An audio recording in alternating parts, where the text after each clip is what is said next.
frigo e può essere...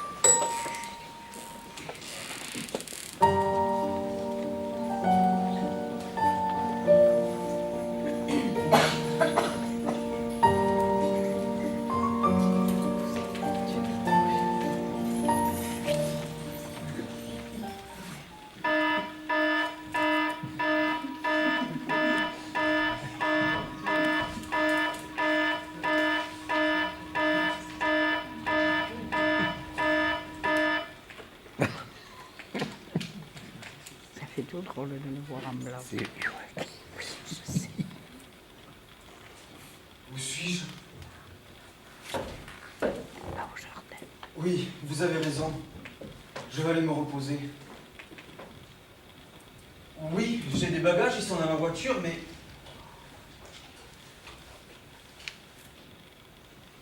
Bon, laissez tomber, nous verrons ça plus tard. Vous avez besoin de mon nom, peut-être? Si quelqu'un m'appelle? Vous l'avez déjà inscrit? Bien. Oui, vous avez raison, je vais aller me reposer.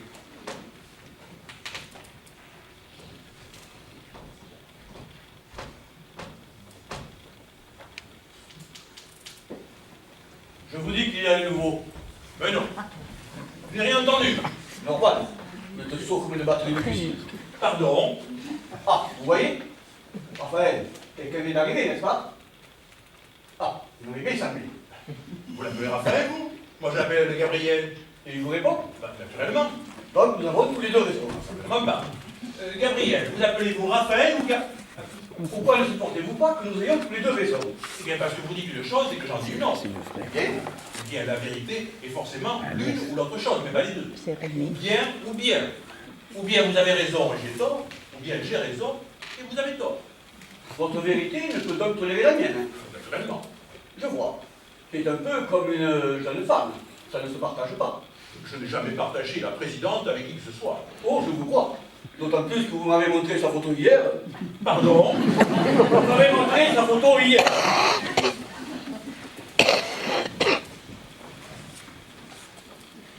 Avez-vous vu le docteur S aujourd'hui? Moi, toujours pas. J'ai formulé une demande express de rendez-vous ce matin et on n'y a toujours pas répondu. Bon, est-ce qu'on peut traiter les gens ainsi? Je vous le demande. Donc c'est totalement inadmissible. Bon, des dossiers précis et exhaustifs ont pourtant été constitués sur chacun d'entre nous. Le docteur S devrait savoir à qui il a affaire. Croyez-vous que ce docteur S soit seulement compétent? Parce que je constate qu'aujourd'hui, on forme les médecins en dépit du bon sens, on les truffe de connaissances comme on gagne le dinde de Noël, mais on ne leur apprend pas l'essentiel, les usages. Avec cette médecine moderne, nous n'avons plus affaire à des gens cultivés, mais à des barbares qui détiennent des informations. Êtes-vous pas de mon avis? Naturellement, c'est la pourriture de cette génération. Ils n'ont jamais eu faim ni froid, ils n'ont jamais connu la guerre, ils ont le cul dans le beurre depuis leur naissance, alors n'est-ce pas, hein? Président, est-ce que vous appréciez les réponses que je donne à vos questions? Pardon? Est-ce que vous aimez les réponses? Qu'est-ce que vous me chantez là? J'apprécie beaucoup votre conversation. Mais taisez-vous quand je parle. Le bruit que je fais à Lisa. Il est bizarre, vous dérangez pas sans trop? bonheur. Pardon? J'ai porté 4 fois mon lit, astiqué 5 fois le lavabo, défrossé mes rideaux. Je sais vraiment plus quoi faire de moi. Vous auriez pas des petits travaux, je sais pas, des boutons à vous coudre. Il n'est pas défait, votre anglais? Madame, avez-vous été reçue par le docteur S aujourd'hui? Non, j'avais demandé pourtant. Oh, mais c'est totalement inadmissible. On nous traite comme des femmes de ménage. Président, Ben, il s'est pas trompé, le monsieur. Je suis bien une femme de ménage. Monsieur le Président, personne n'a de recommandation ici. L'égalitarisme, je suppose. La lèpre républicaine s'est infiltrée partout. On ne considère plus qui est qui. La valeur d'un homme n'a plus d'importance. Pour moi, ce qui fait la valeur de l'homme, c'est qu'il est un homme, rien d'autre. Sottise, dangereuse sottise. Monsieur a raison. On ne peut tout de même pas comparer un président avec une femme de ménage. Ah, vous voyez, même elle le reconnaît. Et, chère madame, quelle est la différence à votre avis?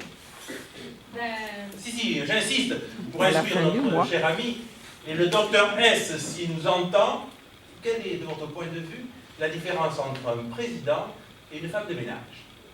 De mon point de vue, c'est d'abord une histoire de bureau. Oui. Un président salit le bureau, une femme de ménage le nettoie. Continuez, continuez. Et c'est aussi une histoire de façon de parler. Le président, ça cause à tous les gens comme si c'était de la merde. Ce qui Une n'est femme pas de faux. ménage, comme si c'était elle la merde. Et puis, Un président, ça a tout un attelage de titres qui ronflent devant et derrière son nom. Monsieur le Président Truc, directeur général de la société immobilière des actions bidules, membre du conseil d'administration de choses, officier de la Légion d'honneur. Une femme de ménage, ça n'a que son nom. Même pas, on le perd très vite pour ne garder qu'un prénom. Et encore, ça a intérêt à s'appeler déjà Marie. Sinon, vu que les patrons n'ont pas de mémoire, ça le deviendra très vite. Effectivement, il est étonnant que malgré ces essentielles différences, le docteur S ne nous ait toujours pas reçus. Bonjour, Bonjour. bonjour. je suis Julien Portal. Laissez-moi vous présenter. Monsieur le Président de la République, Madame Martin, Marie Martin. Marie, comme par un fait exprès. et moi-même, Maj Rajapou. Excusez-moi, je vais vous paraître stupide. Je ne sais pas très bien ce que je fais ici. Je ne me souviens pas avoir réservé une chambre dans cet hôtel. Et pourtant, lorsque je suis arrivé, mon nom était inscrit sur le registre. Où est le responsable? Où sommes-nous exactement? Qu'entendez-vous par exactement? Quelle ville? Quelle route? Je n'en sais rien. Comment? Vous venez aussi d'arriver? Non, moi je suis le plus ancien pensionnaire de cet hôtel. Je me suis installé ici il y a 6 mois. S'il vous plaît. Je me sens l'esprit très confus ce matin, je n'arrive pas à me faire comprendre. Comment s'appelle l'hôtel? Vous avez eu un accident de voiture. Oui. Non, non, non, non. Je ne sais pas. J'étais sur la route. Oui, il faisait nuit. Bon, même si j'avais bien arrosé mon repas, je contrôlais ma voiture. Une Parodeo. Le dernier modèle. La C6, vous connaissez? Moi je ne distingue que 2 sortes de voitures. Celle qui n'a pas carte taxi sur le toit, et les autres. Bon, je roulais vite. Mais bon, j'étais maître de mon véhicule. Je rentrais chez moi. Quelqu'un vous attendait? Non. Ah, il faut toujours avoir quelqu'un qui vous attend. C'est le seul moyen d'éviter les accidents. Je n'ai pas eu d'accident. Je n'ai pas eu d'accident. Non, je n'ai pas eu d'accident. J'ai dû me rendre compte que je somnolais lorsque je suis entré me reposer dans ce motel. Un motel. Il est droit d'un motel. Vous avez raison, Emmanuel. On n'est pas gentil de se moquer. Vous l'appelez Emmanuel, vous? Pouvez-vous m'aider? En vérité, croyez-en mon expérience, le seul moyen de comprendre où vous êtes, c'est de demander à chacun d'entre nous ce qu'il faisait juste avant d'entrer ici. Si ça peut vous aider. C'est absurde. Il n'y a pas d'autre moyen. Il a raison. Demandez-moi. Mais demandez-moi, nom de Dieu. Il m'a demandé. Marie. Mes parents m'ont appelée Marie. Fiche bonne idée, ça. J'ai torché et torchonné toute ma vie. Ils m'ont collé ce nom de Marie sur le front parce qu'ils savaient que le balai, l'éponge et la serpillière, ça allait être mon rayon. Papa, il était ouvrier agricole. Bel homme, très brun, très poilu, rasé de près le matin et déjà bleu à midi. Et ça, vous savez ce que ça veut dire? Tous ces poils qui percent et qui poussent, c'est la force de l'homme. Fait que maman, elle prenait un petit frère ou une petite sœur tous les printemps. Il y en avait 12 derrière moi. Alors, il fallait que je l'aide beaucoup parce qu'elle était toujours un peu fatiguée. Heureusement, comme le 13e Pascalito, il est venu pas bien normal, qu'il avait une face épatée de tournesol et qu'il faisait rien à temps comme les autres, les parents, ils ont dit partout que ça venait de ce qu'il était tombé du char de betterave et papa, il a mis la capote. Moi, je pense que maman, à force, elle avait dû casser le moule.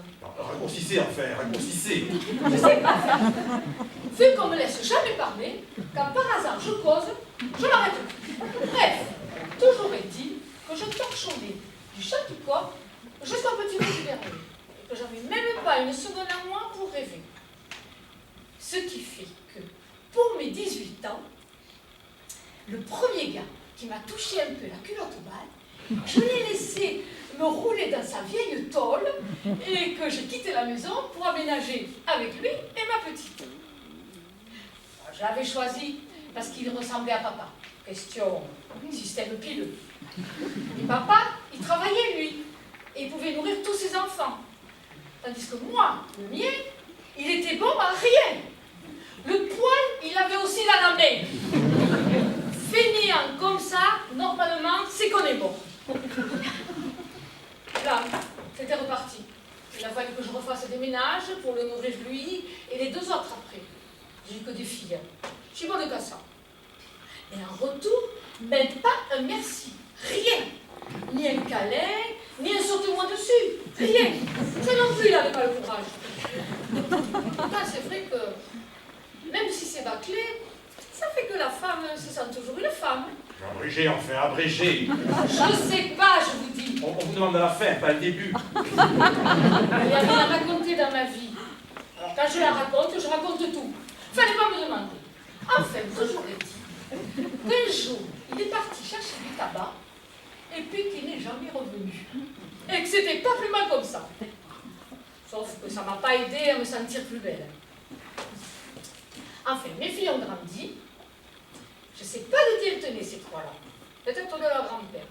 Toujours est-il qu'elles avaient le feu au cul, que c'était pas imaginable, qu'elles changeaient plus vite que culottes et que j'ai eu tous les problèmes du monde à les mettre en ménage. Enfin, il y a un mois, j'ai pris ma retraite anticipée. Toute ma vie, je m'étais dit que mon dernier patron, le dernier jour, j'y dirais merde. Au lieu de ça, en rangeant les pelles et les balais, j'ai été prise de lourdeur, je me suis sentie frissonner, et comme ça, tout à coup, au milieu d'un salon qui n'était même pas chez moi, j'ai fatigué les 4 fers à main. À l'hôpital, ils ont été très gentils. J'en revenais pas que ce soit si bien l'hôpital. Tout blanc, tout propre, sans que je gratte et que je torchonne, avec des jeunes gens souriants, des repas préparés. Oh, je crois que les plus beaux jours de ma vie, je les aurais vécus à l'hôpital. Ils m'ont dit que j'avais le cœur fatigué, anormalement usé pour mon âge. Alors, ils m'ont prescrit la maison de repos. Quand je suis entrée là, dans un ancien château, la Ferronnière, au milieu d'un parc, avec tous les gens qui me servaient du madame, en veux-tu, en voilà, et qui s'occupaient de moi, j'ai vraiment eu l'impression d'être devenue une princesse. Même le jardinier, tous les matins, il m'apportait une rose dans ma chambre, en me faisant bien bas à la révérence cul fendu.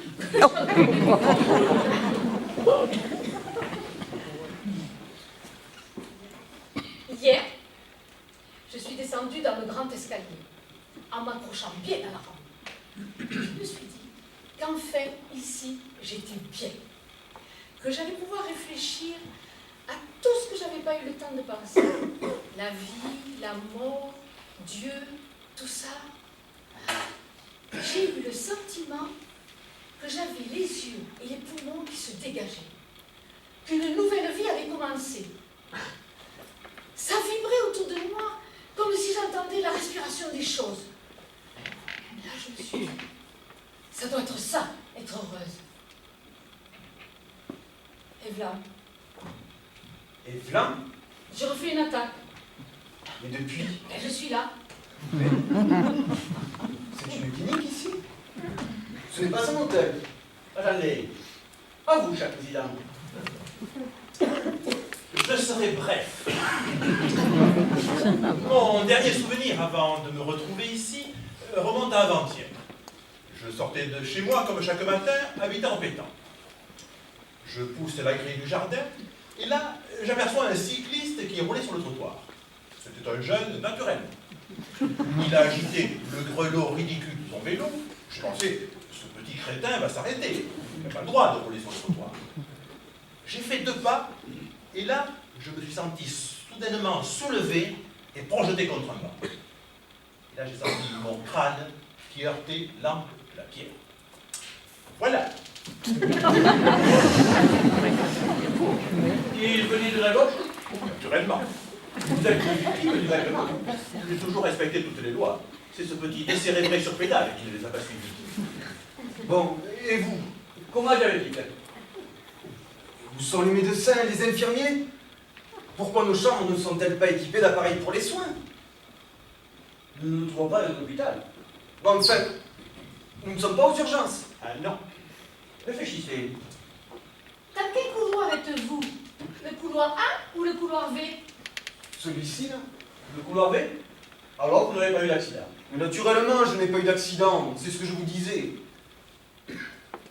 Que signifie le couloir V? Pourquoi un couloir V, un couloir A? Vous avez sans doute rencontré le docteur Setz. Vous me dites que nous ne sommes pas dans un hôpital et cependant il y a un docteur. S, le docteur S. Mais je veux le voir immédiatement. Ouh, on ne rencontre pas le docteur S comme ça. Il suffit même de le vouloir pour ne pas le pouvoir. Vous êtes sûr de ne pas vous être balancé exprès contre votre platane?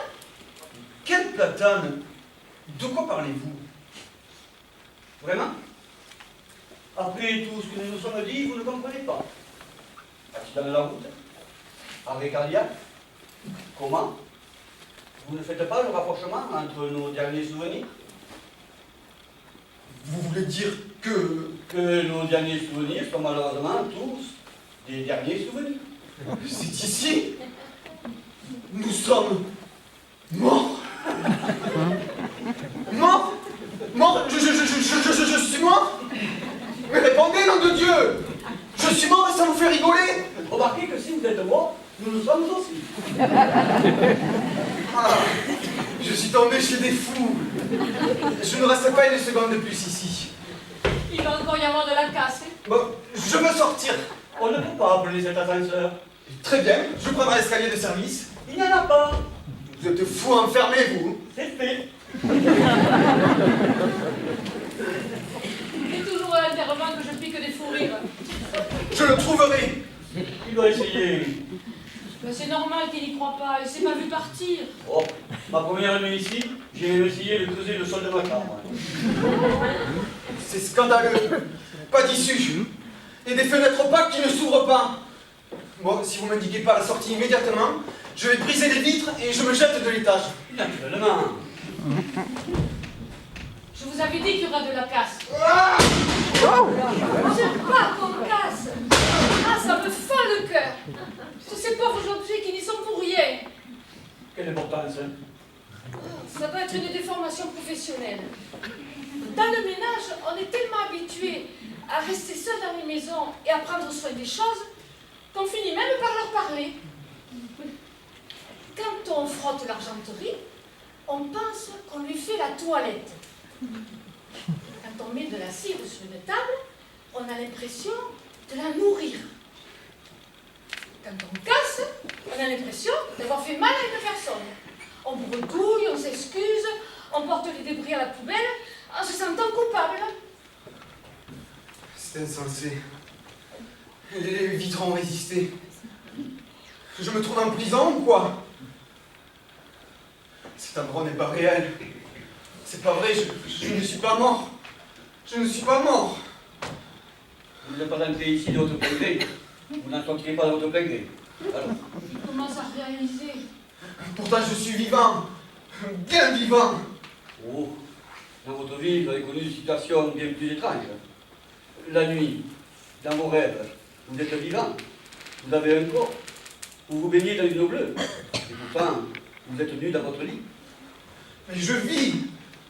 Pour vous prouver que vous vivez, il faudrait vous tuer. Si vous y parvenez, c'est que vous étiez bien vivant avant. Si vous échouez, cela peut signifier encore une autre chose.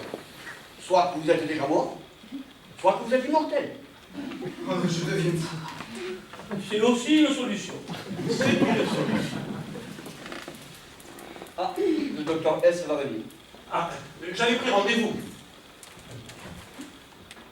Mais enfin, qu'est-ce que vous faites, vous, dans la vie? Rédacteur en chef d'un journal sportif. Enfin, j'étais là avant monsieur. Est-ce que vous ne trouvez pas que le président de 3 grandes sociétés, ça vaut plus qu'un rédacteur en chef? Non? C'est à vous que le docteur S veut parler. Qui vous l'a dit? Raphaël? Gabriel. Emmanuel,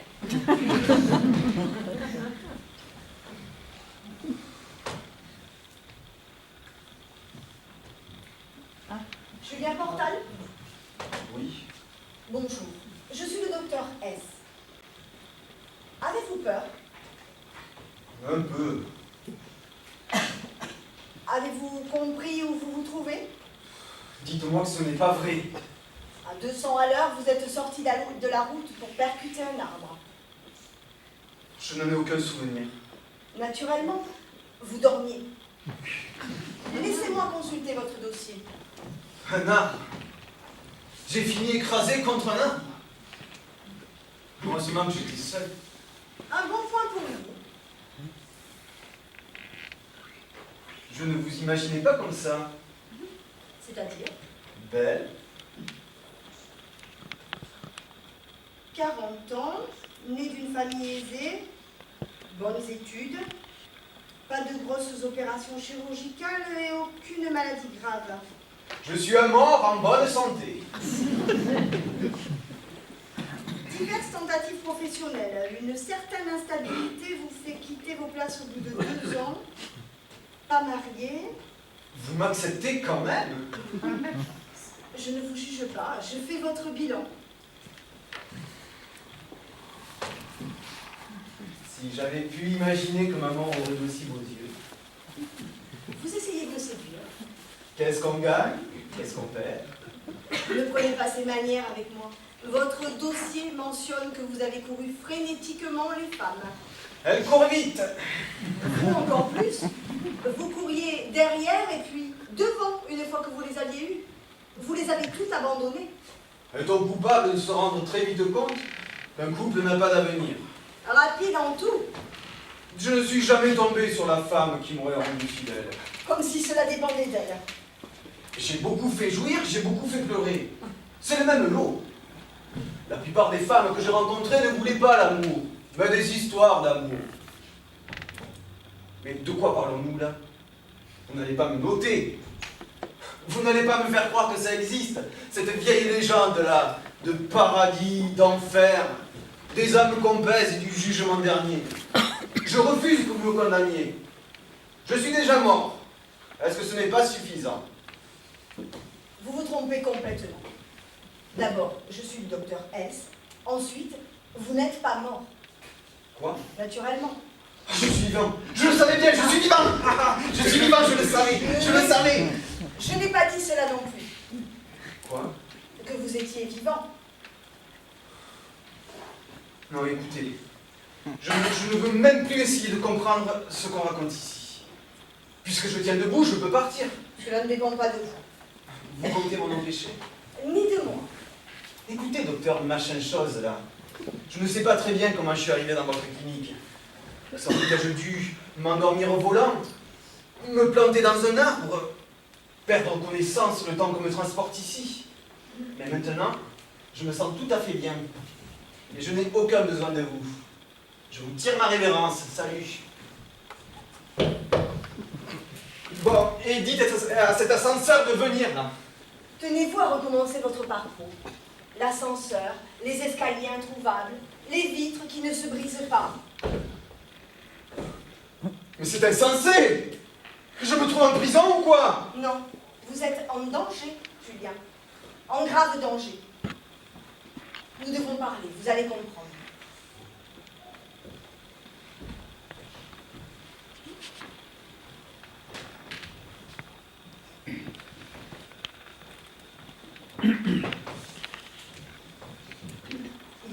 1 heure, votre voiture lancée à plus de 200 à l'heure a percuté un arbre.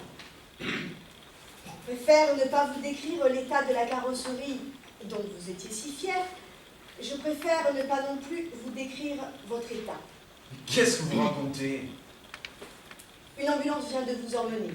Inconscient, tuméfié, les genoux cassés et plusieurs côtes enfoncées aux urgences de l'hôpital Descartes. Une équipe hautement qualifiée s'active autour de vous pour tenter de vous sauver la vie. Ils ne sont pas très optimistes. Ils retiennent leur souffle, le vôtre. Ils font le maximum. Tous les hommes et les femmes qui occupent une chambre ici sont sur Terre en train de vivre des heures cruciales. Veillés par leurs familles, les infirmières, les médecins, infiltrés de sérums, de tuyaux, d'électrodes, ils sont dans ce que vous appelez là-bas le coma. C'est-à-dire entre la vie et la mort. C'est-à-dire ici. C'est ici que vous devez attendre, à l'hôtel des 2 mondes. Ici, votre corps est délivré des souffrances qu'il endure là-bas. Je ne vous crois pas. Vous voulez me faire gomber comme mon corps est ailleurs. Avez-vous mal à votre cheville? Vous vous étiez pourtant fait une terrible entorse il y a 2 jours. Vous étiez très enflé et vous ne pouviez même pas marcher. Souffrez-vous en ce moment? Vous voyez, votre corps de chair et de nerfs, votre corps vulnéré est en salle de réanimation. Vous êtes ici pour attendre. Attendre quoi? Que votre sort se règle. Soit on arrive à vous réanimer et l'ascenseur vous redescendra sur Terre, soit on échoue et l'ascenseur vous mènera là-haut. Là-haut? C'est assez de nouvelles pour le moment. La mort? Ce que vous appelez la mort. Plus rien. La suppression de cette vie-ci. Mon travail consiste à vous donner l'information nécessaire pour organiser votre passage. Qui vous emploie? Qu'est-ce que cela signifie, couloir A, couloir B? Comment? Vous n'avez pas compris? Couloir A pour accidenté, couloir B pour volontaire.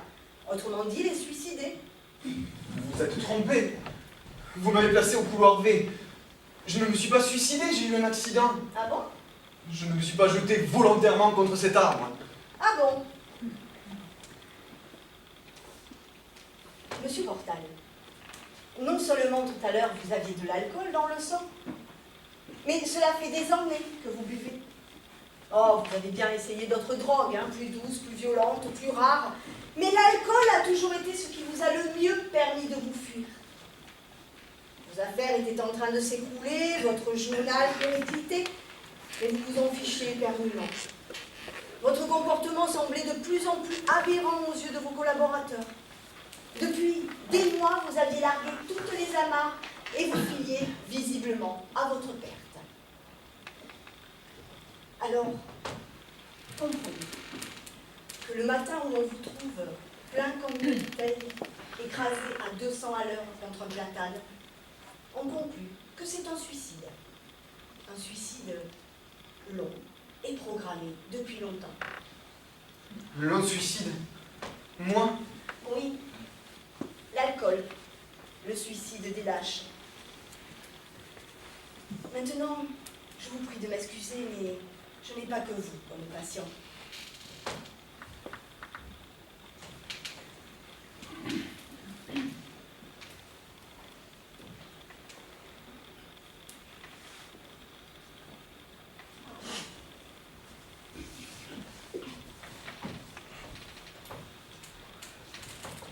Majoraja, voyance en tout temps, extra-lucidité sur commande, astrologie, consultation de vos ancêtres, entrailles de poulet, le tournant, méditation transcendantale, Majoraja, toutes les sciences millénaires de l'Orient et du Moyen-Orient. Né rue des Filles du Calvaire, République, Paris. Comment intelligentes ont-elles pu se tromper à ce point?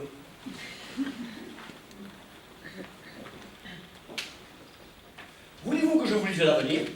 Vous vous foutez de moi? Mais il y a des gens qui aimeraient pour ça. Sûrement pas ici. Oh, mais même ici. Vous vous imaginez pas la cagnotte que je me suis fait en 6 mois. Bon, le problème, c'est que présentement, cet argent ne me sert à rien. Et que l'avenir est plutôt incertain. Enfin, ça occupe. Mais c'est scandaleux. Quoi? Si bon que moi, ça me donne des excuses tout de même. Mais non, je parle de cet endroit-là. De cette attente. Bah, cachot pour cachot, quelle différence? D'ici ou d'ailleurs, on ne s'évade que par la fenêtre de l'amour. Et on ne sait jamais ce qu'elle donne. En bas, on savait qu'on mourrait. Mais on tournait le dos à la voie ferrée. On refusait de voir le trait. On se disait que le prochain ne serait pas pour nous. Ici, l'horaire se précise. Mais bien, figurez-vous que c'est bien plus agréable. Si on devient gourmand, on profite. Je me délecte de chaque instant comme d'un bonbon. Je le dégoûte, je le savoure. Comment peut-on se distraire ici? Justement, voici ce qui change tout. Ici, on ne se distrait pas, on s'occupe. D'abord, on rencontre des tas de gens. Vous verrez, si vous avez la chance de rester assez longtemps dans une salle de réanimation, vous pourrez constater, tous les jours ça rentre, ça sort. Et puis on papote là, comme nous le faisons. Oh, je ne dis rien d'intelligent, ni de très important. Et vous non plus. Mais nous papotons. Ce qui fait que j'existe, vous aussi. Et se tissent alors entre nous des rapports humains. C'est charmant, non? À quoi bon? Où cela vous mène-t-il d'avoir des rapports humains avec des gens que vous ne reverrez sans doute jamais?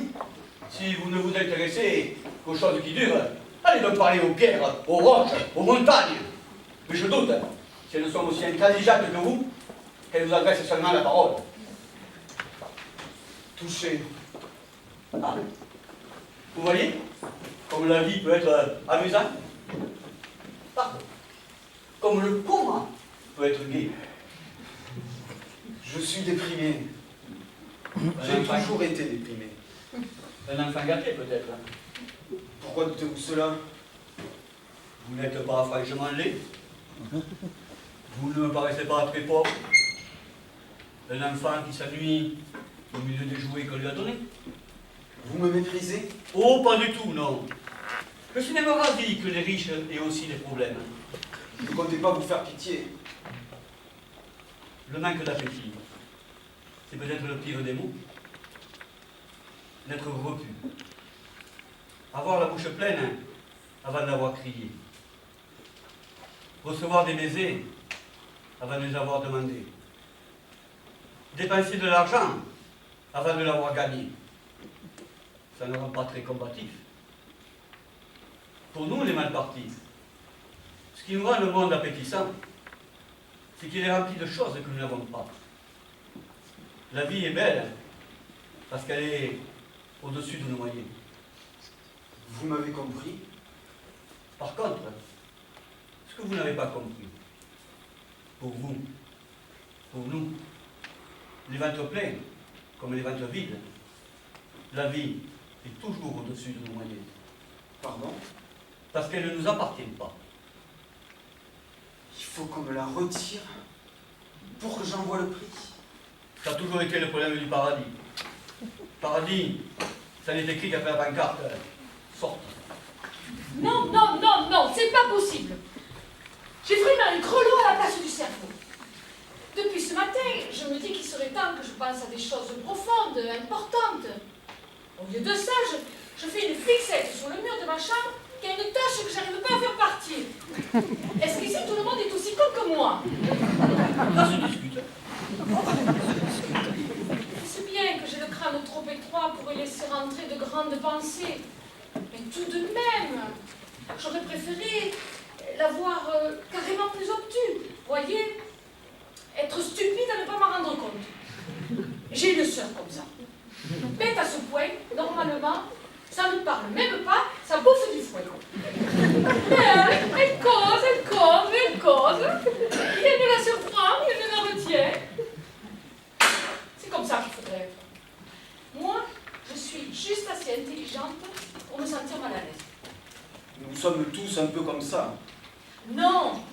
qui ont fait des études, ceux qui réfléchissent. Qu'est-ce qu'ils savent de plus? Je sais pas. Mais quand ils savent, ils savent. Et quand ils ne savent pas, ils savent qu'ils ne savent pas. Ils patauchent pas comme moi. Si j'avais droit à un deuxième tour, c'est ça que je ferais. Philosophe. Marie Martin, philosophe, première classe. Et être philosophe, est-ce que ça empêche de mourir? Non, mais ça doit aider à vivre. À votre avis, qu'est-ce qu'il y a là-haut? Mais rien. Vous y êtes allé? Non. Ben alors? C'est la mort. Ça ne suffit pas comme information. Ben non, j'ai encore jamais été morte. La mort, c'est le genre de bazar qu'on ne connaît pas du tout. Sauf par l'oreille, par oui-dire et encore par l'oreille gauche, vu que personne n'en est revenu. Vous qui faisiez des tables tournantes, ils vous disaient bien des choses, les morts. Bien sûr. Quoi, par exemple? Qui détestaient leur belle-mère, qui étaient amoureux de leur secrétaire, qui avaient raté leur vie, et qui voulaient reprendre le piano, le tricot, le crochet, les idioties, quoi. Rien d'autre? Pour être mort ne rend pas plus sage. Oh, j'aurais cru. Mais tout de même, il vous parlait bien de la façon dont ça se passe là-haut. Non. Comment? Non. Enfin, ils vous causaient, ça veut dire qu'ils existaient. Enfin, je veux dire, d'une manière, ils n'étaient pas morts. Peut-être. Mais comment peut-être? Ils vous parlaient, oui ou non? Mais ce n'était que son imagination. Évidemment, c'est avec ça que parlaient les morts. Oui, parfois, effectivement. Mais ça m'arrivait d'entendre des mots, des voix au fond de ma tête. Le fait cela m'arrive aussi la nuit au cours de mes rêves. Comme tout le monde. Et ça prouve rien. Ça prouve que vous n'étiez pas un vrai mage. Qui c'est? Non, arrêtez de plaisanter. Nous savons tous très bien comment ça se passera. Marie, est-ce que vous avez des souvenirs d'avant votre naissance? Non. Eh bien, après votre mort, ce sera pareil. C'est-à-dire rien? Rien. Absolument rien. Le néant. Minute. Entre-temps, entre avant moi et après moi, il s'est passé quelque chose. Moi, j'ai existé. Oui. Un match a eu lieu. Un match qui aurait dû ne pas avoir lieu et qui a eu lieu quand même. Un match idiot, inutile, sans conséquence. Une erreur. Et oh, vous dites ça rien que pour moi ou en général? Mais je le dis pour vous, pour moi, pour le mage, pour chacun d'entre nous. L'humanité n'est qu'une partie qui finit toujours mal, et à laquelle je n'ai pas demandé à participer. Eh ouais, vous critiquez parce que vous pensez qu'il n'y a rien là-haut. Évidemment, si je n'avais pas été angoissé par l'idée du néant, je me serais peut-être plus accroché aux choses, aux gens aussi. Lorsque j'entamais un projet, je songeais de suite, à quoi bon? Pourquoi investir du temps, de l'énergie, pour faire de la poussière? Et lorsqu'une femme me criait « Je t'aimerai toujours », je songeais encore à la poussière. Et quand vous rendiez, Oui, voyons. vous n'avez pas envie de lui poser la question, vous? Si. Répondez à la question que le mage n'ose pas vous poser parce qu'il est bien élevé. Et quand vous... alors, aussi poussière? Pas du tout. Avec les femmes, c'est même ce que je faisais le mieux. Forcément, ça ne dure pas trop longtemps. Heureusement, pour vous et pour elle, que vous aviez des amnésies de poussière. Même en marchant dans la rue, je ne croyais pas en la réalité. Je voyais passer des manteaux, des chapeaux, des chaussures. Les humains, je les vidais de leur chair. Je voyais déjà le squelette. Et je songeais que tout disparaîtrait un jour.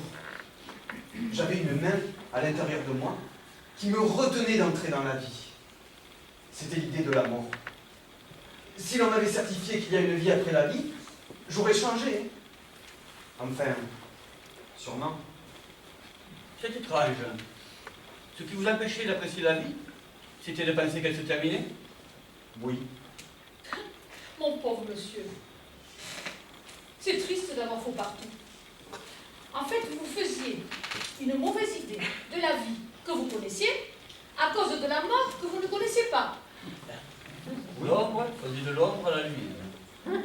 Je vois. Vous avez fait le tour de tout sans être allé nulle part. Dans votre genre, vous êtes aussi con que moi.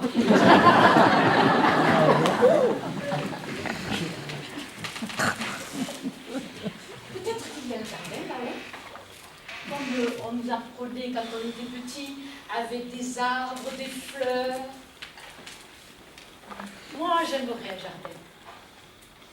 Et puis au moins, je serai sûre qu'on ne me demandera pas de faire le ménage. Mais arrêtez, il n'y a rien, rien.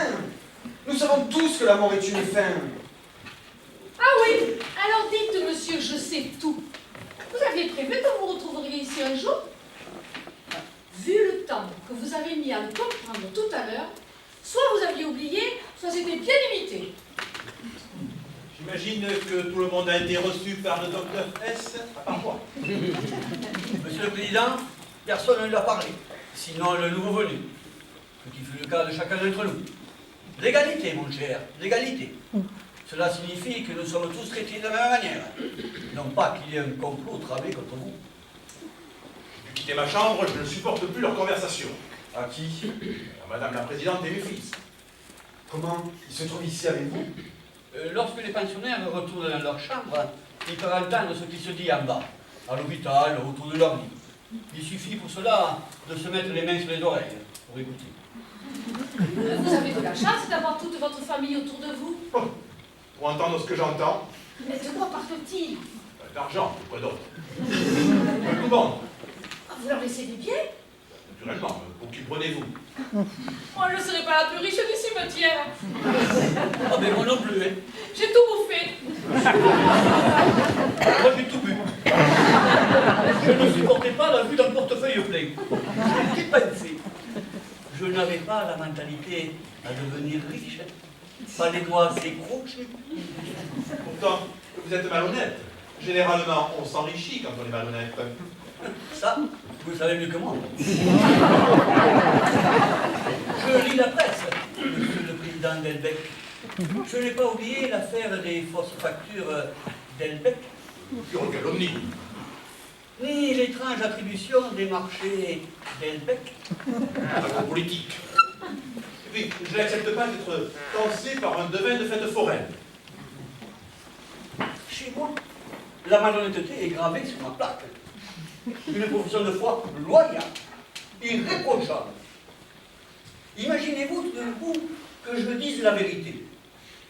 Non, madame, je ne lis pas votre avenir dans les cartes. Vu la figure que vous trimballez et l'agressivité avec laquelle vous vous adressez au moindre bipède chaussé, je suis à peu près certain que vous ne rencontrerez plus jamais l'amour. Les gens me paient. Mais ils me paient pourquoi? Pour que je leur fasse plaisir. Pour, en sortant de mon salon, avoir envie de vivre. Éprouver de l'espoir ce soir et de l'entraîne demain. Je suis intègre, moi, monsieur. Et si par hasard, j'ai réellement un pressentiment, comme il m'est arrivé parfois en reniflant la mort sur un client, je ne dis rien. Absolument rien. Je ne suis que scrupuleux. Alors que vous, monsieur le président, vous prenez l'allure de la respectabilité pour mener à bien vos magouilles et vous enrichir sur le dos des camps. Bon. Je retourne dans ma chambre, je préfère encore écouter comment mes lavettes de fils veulent dépenser mon capital. De quoi est-il président? Il est né président. À la crèche, il avait un blazer, des lunettes, une raie bien nette avec ses cheveux de nourrisson, et entre deux biberons, il criait « Je suis président! Je suis président !» Ça a marché. Doctoresse, donnez-moi de mes nouvelles. Je vous en donnerai lorsque j'en aurai, madame Martin. Pour l'instant, votre état reste stationnaire. Excusez-moi. Stationnaire.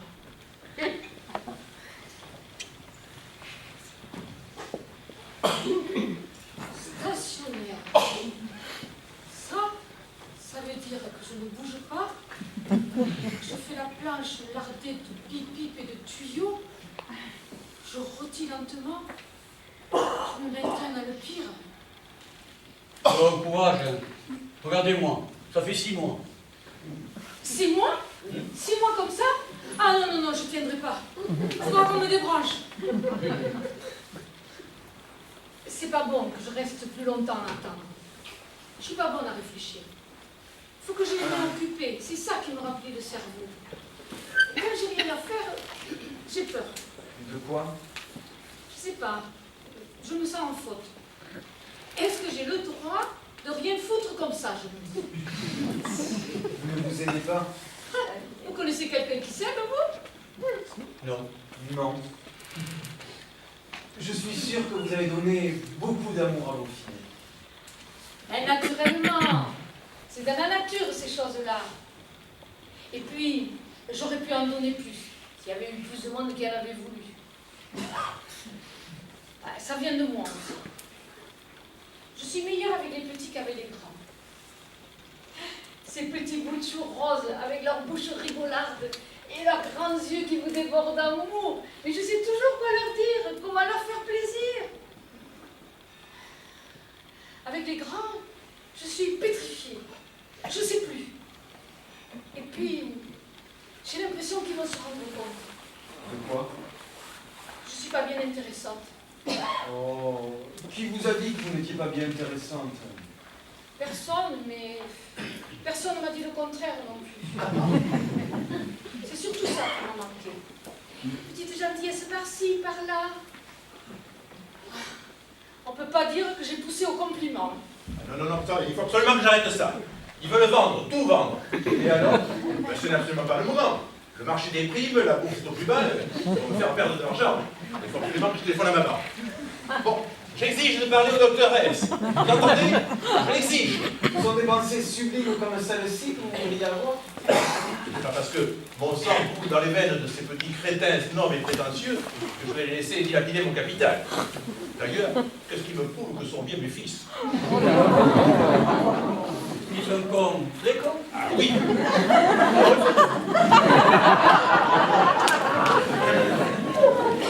Ah, le docteur S, je vous ai sonné. On ne me sonne pas, monsieur. Mais j'exige de Vous pouvoir... n'avez rien à exiger, je vous parlerai le moment venu.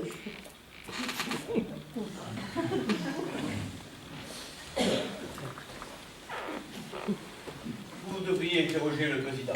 Le président est une personne qui peut répondre à toutes vos questions avec des arguments irréfutables. Autrement dit, un crétin exhaustif. Président, venez parmi nous. Peut-être allez-vous pouvoir nous aider. Nous nous demandions, avec le mage, ce qu'il y avait après la mort. Comment vous n'avez pas reçu d'instruction religieuse? Vous n'avez donc rien appris? Ah, rien. Eh bien, vous monterez au ciel, et là, vous serez jugé en fonction de vos mérites respectifs. Un enfant de 5 ans vous dirait ça. Mes petits-fils, en tout cas.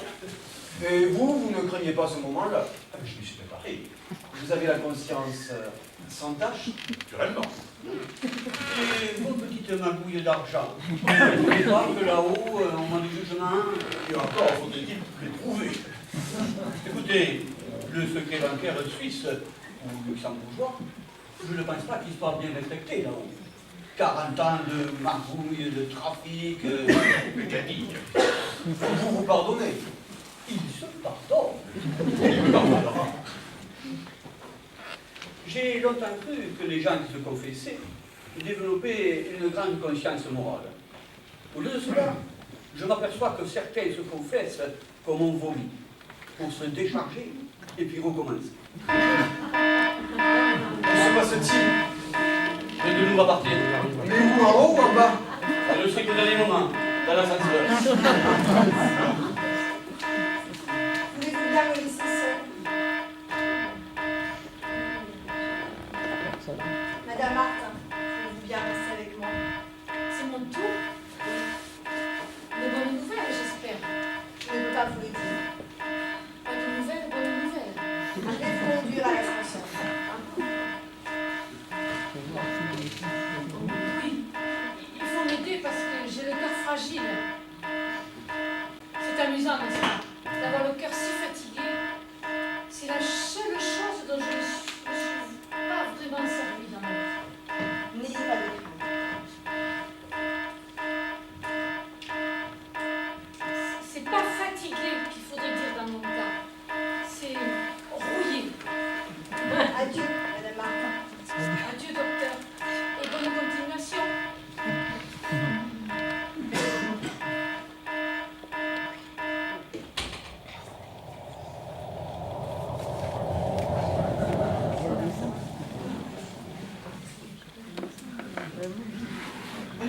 Pauvre femme, hein.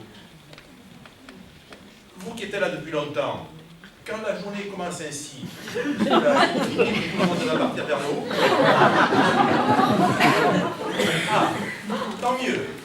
Peut-être même que quand ça commence par un client qui monte, cela signifie que le suivant descendra. L'effet que ça vous fait à vous.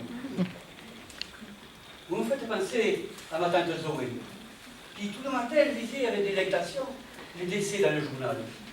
Et chaque fois qu'elle trouvait quelqu'un de sa génération, glapissait joyeusement. Tiens, un de plus. Comme si la disparition d'un de ses contemporains la rendait, elle, plus vivante. C'est amusant ce que vous me dites. Ça me fait exactement le même effet. Vous ne pensez vraiment qu'à vous?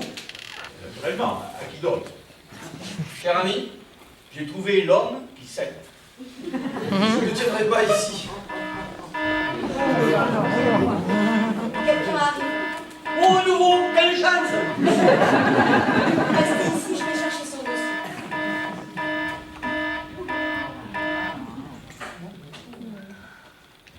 Bonjour. Bonjour, n'ayez pas peur.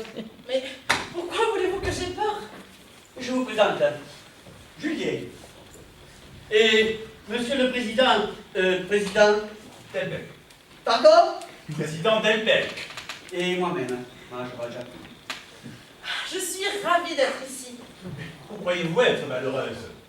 Le simple fait de pouvoir marcher sans appareil, sans crispation, sans douleur, suffit à me renseigner. Oh, et puis, être débarrassé de ces sons, de ces tuyaux, ces cathéters. Mais j'ai envie de danser. La pauvre enfant, qui développe qu'elle croit être au monde. Bonjour Laura. Ah, bonjour, doctoresse. Comment? Vous vous connaissez? Oui, Laura a déjà fait un séjour ici. J'ai même failli en faire deux. La première fois, au moment où j'ai perdu connaissance, j'ai quitté mon corps et emprunté le couloir en spirale. J'étais légère, légère, et je montais en rotation, comme aspirée vers une lumière que je distinguais mal. Seulement, je suis redescendue juste avant d'arriver au palier éblouissant. Oui, ça n'avait été qu'un profond évanouissement. La deuxième fois, j'ai passé 3 jours ici. Cette fois-ci, Nous verrons. Êtes-vous gravement malade? la santé n'est pas mon fort. Laura, pouvons-nous aller dans votre chambre? Non. S'il vous plaît, j'ai des choses très confidentielles à vous dire. Mais ma santé n'a rien de confidentiel. Depuis l'enfance, je suis habituée à ce qu'on en parle. Qu'on tienne des conférences autour de mon lit ou de mon fauteuil. Que tout le monde s'en occupe. C'est peut-être pour ça que je m'y intéresse aussi peu et que je n'en parle jamais. Laura, s'il vous plaît, allons dans votre chambre. Non. Qu'avez-vous à m'apprendre? Que mon cœur ne bat presque plus? Qu'il menace de s'arrêter si on ne me greffe pas immédiatement? Je le sais déjà. Que je dépends de la bonne volonté du hasard. Et qu'il faut que quelqu'un meure rapidement, proprement et brusquement pour que je lui vole son cœur. Je le sais aussi. Vous n'avez pas changé. Pourquoi voulez-vous que je prenne un air grave lorsqu'on me parle de ma santé? Ça serait irrespirable. Advienne ce qui arrivera. À tout à l'heure, ma petite Laura. Ah, docteur, est-il possible de... Non. L'égalité, mon cher, l'égalité. Je n'ai rien connu de si humiliant. Qu'est-ce que vous aimez faire dans la vie? Je ne sais pas. Et vous? C'est décevant comme réponse.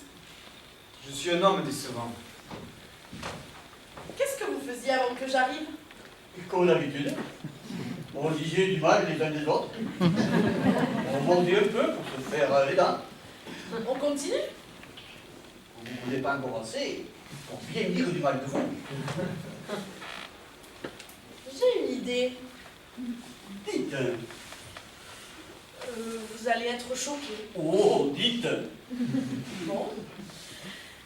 J'aimerais bien que l'un d'entre vous me fasse un peu la cour.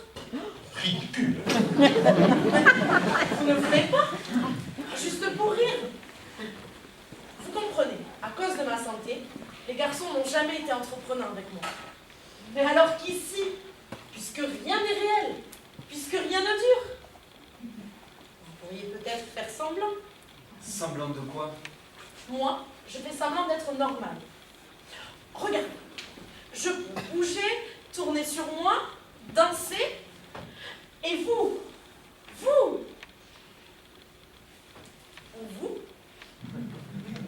vous faites semblant d'avoir un flirt avec moi. Ah, s'il vous plaît, dites oui. Non, non, non, non. Juste pour rire. D'accord. Je vais vous faire un brin de... Un brin? Un baobab. Faites-le, vous.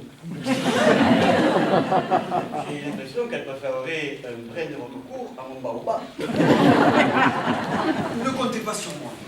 C'est elle qui compte sur vous. Je ne veux pas. Pourquoi? Vous ne savez pas? Je connais tous ces mots-là par cœur. Je les ai vomis 100 000 fois. Non, j'en suis malade d'avance. Pour lui faire plaisir. À quoi bon? D'accord. Alors, quand il s'agit de faire la cour à quelqu'un pour vous faire plaisir, vous trouvez les mots. Mais dès qu'il s'agit de faire plaisir à quelqu'un d'autre, vous n'êtes plus là. Dites-moi, mon enfant, je commence par la lune, les astres, les animaux, les fleurs. Je passe directement à vous. Moi, directement. What?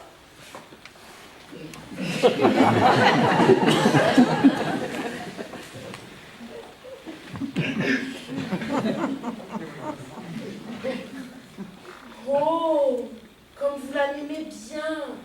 Quoi? La gêne.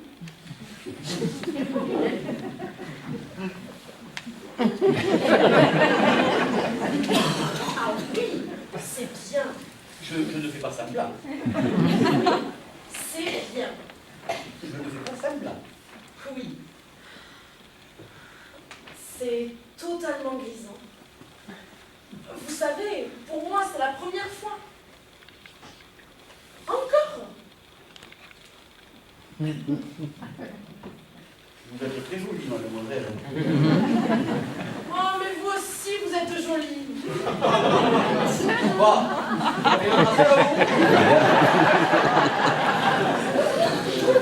Vous l'animez bien aussi. Hein, quoi donc? La bêtise. On devient toujours bête quand on est amoureux.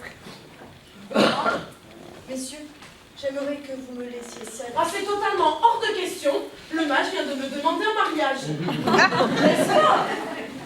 Laura, je suis sérieuse. Mais moi aussi. Enfin, j'aimerais bien. Je dois parler à Julien.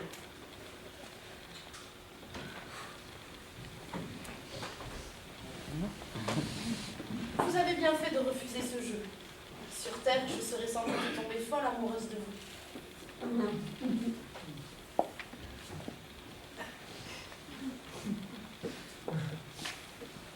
Julien, vous venez d'entrer en salle d'opération.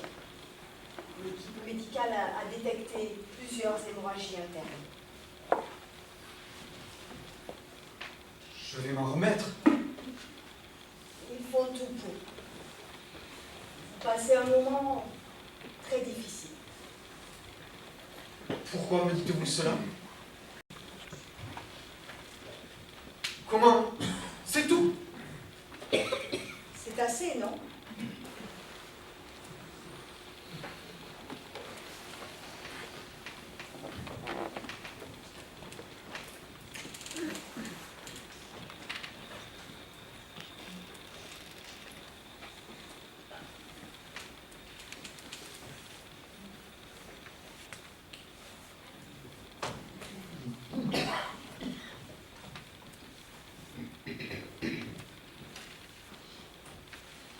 N'ayez pas peur. Je voudrais vous y voir. Mais vous m'y voyez. Excusez-moi. Rien de plus commun que de se croire unique.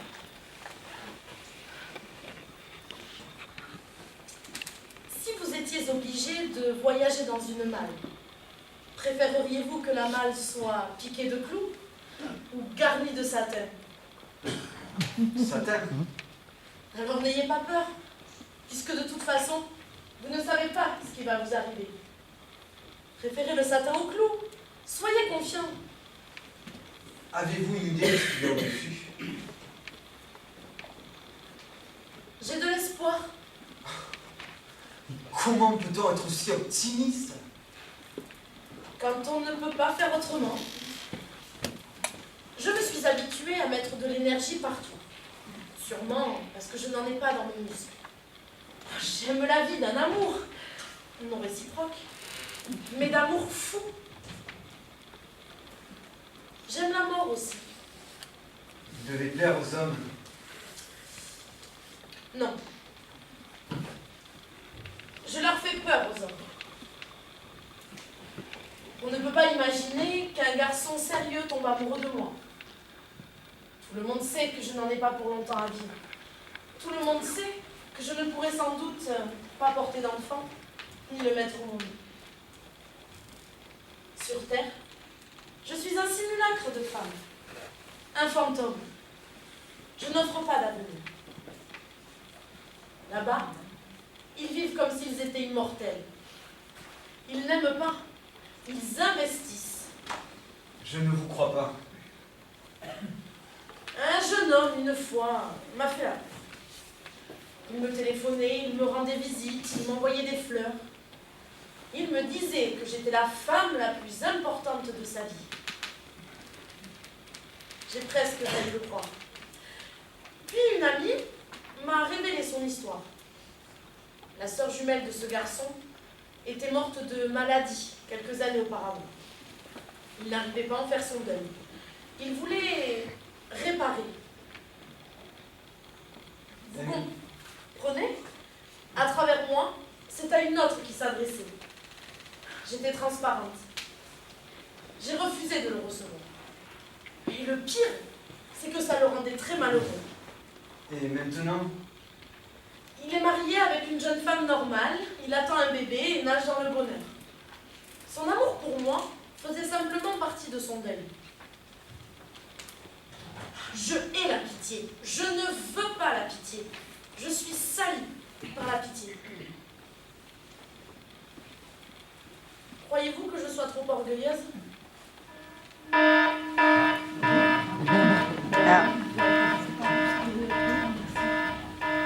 Julien, c'est votre tour.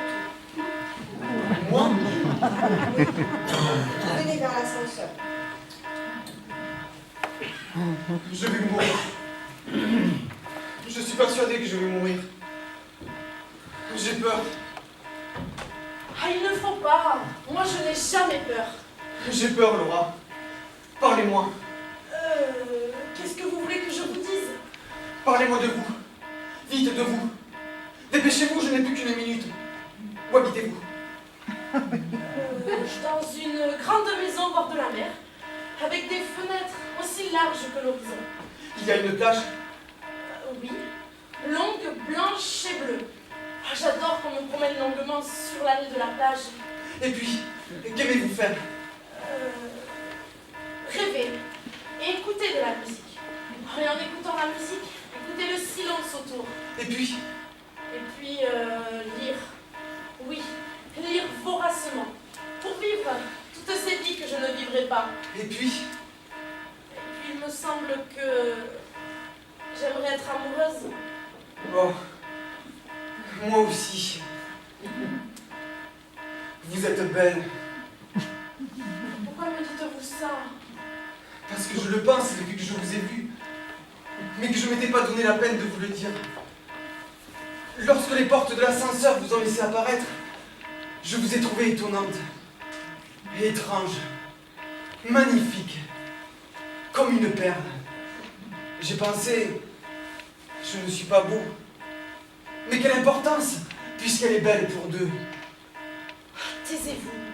Et puis, le docteur S vous a appelé Laura. 2 syllabes simples comme bonjour. Bonjour, Laura. 2 notes qui demandent à la bouche de prendre la forme d'un baiser. J'ai pensé, je ne suis que Julien. Mais quelle importance, puisqu'elle est musicale pour deux. Taisez-vous. Ensuite, je vous ai écouté tenir tête au docteur S. Ah, on aurait dit une figure de proue qui souriante, affrontait les embruns, l'écume et la tempête. J'ai pensé, je ne suis pas bien courageux. Mais quelle importance, puisqu'elle est brave pour deux. Taisez-vous. Et sitôt que j'ai senti toute cette force, j'ai senti sa faiblesse aussi. La faiblesse qui vient de la tension de la force. De cette force qui peut se briser tout d'un coup. Alors je me suis dit que vous aviez peut-être besoin d'une main. Dans une autre vie. Une vie que je ne raterai pas. J'aurai 2 mains à votre service. Voilà ce que je ne vous ai pas dit. Et à cet instant même, il y a encore des choses que je ne vous dis pas. Que je voudrais être avec vous dans la grande maison au bord de la mer. Et avec vous, écouter la musique et le silence autour.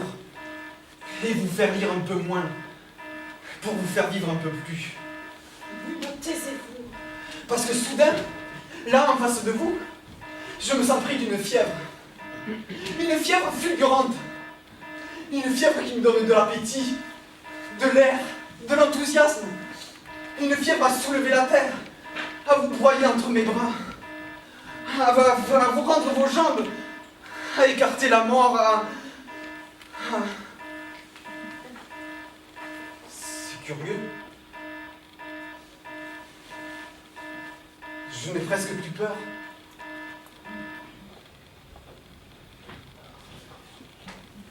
C'était une fausse alerte. Votre heure n'est pas encore venue. Ce sont des choses qui arrivent parfois. Rarement. Un incident a dû se produire pendant votre opération. Je vous laisse. Je suis désolée de ce malentendu. Désolé! Désolé! Désolé! Un malentendu. Trop tard. C'est trop tard. Je l'ai dit. Quoi donc?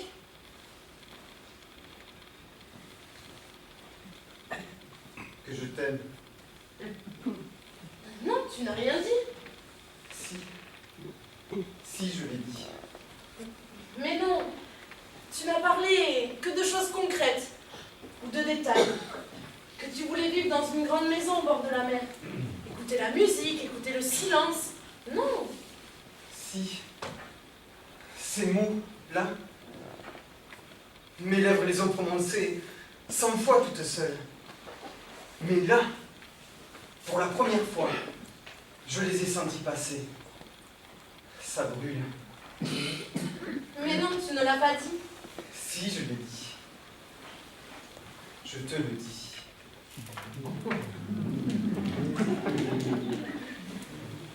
Tu n'as pas pitié, n'est-ce pas? Pas une seconde.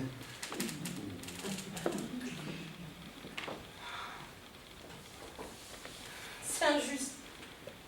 Jusqu'ici, je n'avais jamais eu peur. Maintenant, j'ai si peur. Peur de quoi? Peur de te perdre. Oh, désolé. Décidément, depuis que tout va bien, tout le monde est désolé. Quelle déception. Moi qui pensais vous avoir fait une cour brillante. Je voudrais parler à Julien. Oh, ne me le prenez pas. Il reste ici. Moi aussi. Plus personne n'a envie de guérir maintenant. Bon, je reprends mon emploi. Confident. C'est mon rôle habituellement dans les histoires d'amour. Sûrement dû à mon physique avantageux.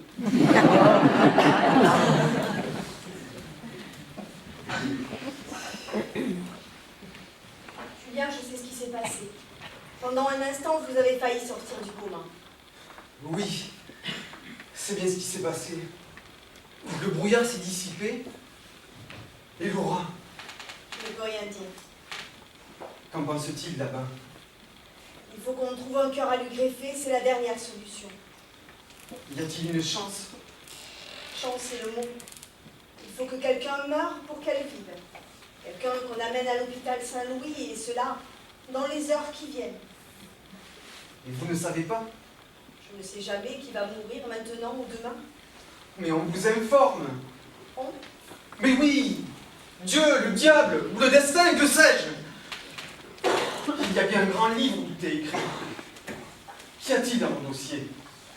Des éléments. Bon alors, Juste quelques éléments. Votre nature, votre santé, votre histoire. Mais pas vos choix. Vous arrivez au monde chargé de données, alourdi d'une hérédité, d'une famille, d'un milieu, attaché à un village, une langue, une époque. Tout vous distingue, tout vous sépare, tout vous différencie. Mais une seule chose, une seule vous rend identique. Vous êtes libre. Libre. Comprenez-vous? Libre d'habiller votre corps, libre de vous ouvrir les veines, libre de ne pas guérir d'un chagrin d'amour, libre de vous laisser pourrir dans votre passé, libre de devenir héroïque, libre de prendre de mauvaises décisions, libre de rater votre vie ou de hâter votre mort. Croyez-moi, il n'y a pas de grand livre du destin, juste quelques éléments sur une fiche, des données. Ce qu'on ne peut pas calculer, c'est votre liberté. qu'est-ce que vous me chantez? Je ne vois pas bien ce que Laura pourrait choisir. Elle est née avec un organisme qui ne fonctionne pas. Oh, elle aurait pu choisir de ne pas le supporter, jouer les malades, plonger dans la dépression et très vite s'enfoncer dans la mort. Elle a préféré aimer la vie quand même, être joyeuse, légère, amoureuse de tout. Sa naissance l'avait mise dans l'ombre. Elle a préféré la lumière.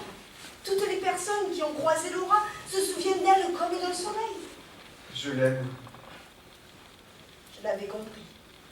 C'est idiot, n'est-ce pas? D'aimer? Jamais.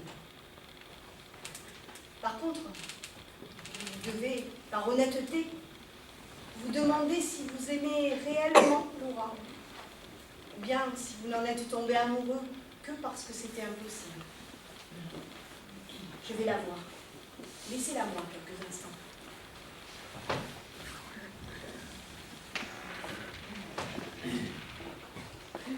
Naturellement, le docteur S s'en va quand j'arrive. Je me demande si je me suis pas totalement trompé. Moi aussi.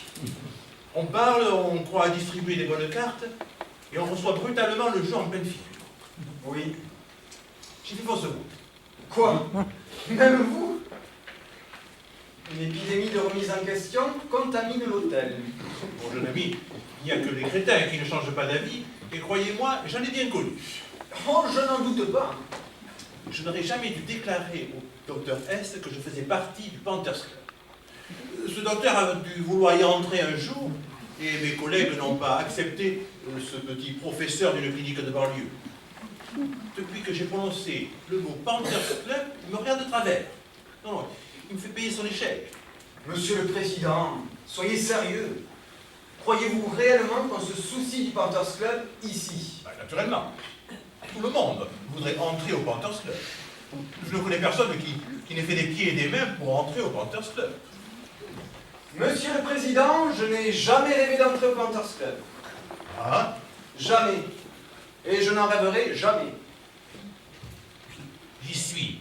Vous préférez l'Otaris Club? Non. Enfin, je vous dis que le docteur S s'est définitivement fermé lorsque j'ai prononcé le mot Panthers Club. Monsieur le Président, avez-vous compris ce que fait le docteur S du matin au soir? Diriger les êtres humains vers la vie ou la mort. Passer les destins. Non, vous avez cru à la petite histoire de ce major Al-Japour sur l'endroit où nous nous trouvons? Oui. Un lieu entre la terre et le ciel où nous attendrions que notre sort se décide. vivre ou mourir. Par l'ascenseur. Oui. Un hôtel entre deux mondes. Mais Quelle naïveté! pourtant, lorsque je suis arrivé, j'ai bien cru que vous aussi vous ajoutiez foi à cette vérité. Je fais semblant. L'enturbané le croit, les pensionnaires le croient, le docteur S les laisse croire pour pouvoir faire son travail. Moi-même, je ferai semblant jusqu'au bout. Pas les contrarier. Alors où sommes-nous, selon vous? Dans un asile d'aliénés. Ah, pas que des fous ici. Et qu'est-ce que vous y faites? Erreur d'aiguillage. Après ma chute, l'ambulance qui m'a amené ici a dû se tromper de service. Ce que je me suis à répéter depuis 2 jours au docteur X. Et comment expliquez-vous que je ne souffre pas de mon entorse? Que Laura puisse tourner, virer, elle qui ne se déplace d'ordinaire qu'en fauteuil. Les pouvoirs d'autosuggestion. Et que dans votre chambre, vous entendiez converser votre épouse et vos fils. Ah oui, ça c'est étrange. Mais il doit y avoir une explication. L'explication, c'est justement ce que vous niez. Alors jeune homme, soyons sérieux. Un tel endroit est totalement impossible, il n'est mentionné nulle part. Si vous aviez fait vos études religieuses, vous seriez comme moi. Nous montons directement devant Dieu. Mais peut-être que votre Dieu n'est qu'à l'étape suivante. Il est psy, ce n'est pas dans les textes. Monsieur le Président, regardez bien autour de vous. Cet ascenseur, cette réception, ces chaises... Tout ça n'existe pas. Je suis formel, tout ça n'existe pas. Moi non plus, je n'existe pas. Non, je suis formel, tout ça n'existe pas. Comment pouvez-vous nier ce qui vous entoure? Je suis là, vous êtes là, nous sommes là. Comment faut-il vous conjuguer la réalité? Comment pouvez-vous passer à côté des choses et des gens sans les voir? Et très naturellement. Tout ça, c'est une question d'éducation. Ça s'appelle avoir des convictions. Monsieur le Président, vous vous rendez tout de même compte que quelque chose vous échappe? Et naturellement, mon jeune ami. Mais quand quelque chose nous échappe, à quoi devons-nous nous accrocher? À nos convictions. Finalement, vous êtes plus sûr de vos convictions que de ce que vous voyez. Le chemin est obscur, brouillé, confus. Aussi, nous avons nos convictions comme un bâton et une lanterne pour le guider. Sinon, à quoi cela servirait-il? Non, vous raisonnez trop. Et vous raisonnez comme un tambour. Ça sonne parce que c'est creux. Pardon. C'est creux! Quelle bufflerie! Je ne m'étonne pas que vous préfériez l'Otaris Club. Quel dommage que vous n'ayez pas été là la dernière fois. J'espère que vous resterez longtemps parmi nous. Je l'espère aussi.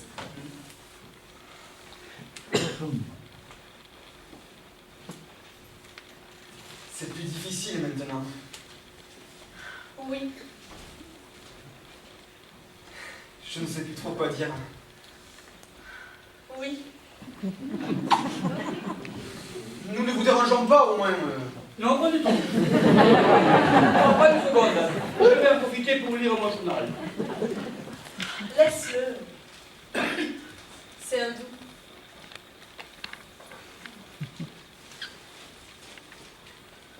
C'est un amour sans avenir. L'avenir ne compte pas. Tu as raison. Voilà. On y arrive. On n'a plus besoin de se parler maintenant. Voulez-vous passer la bâche boursière? Mon crétin, le fils aîné, prétend que les actions Roubina ont baissé. Le même journal qu'hier. Vraiment. Les qu'avant-hier. Je l'avais lors de mon arrivée il y a 6 mois. C'est idiot. Vous ne savez pas de quoi vous parlez.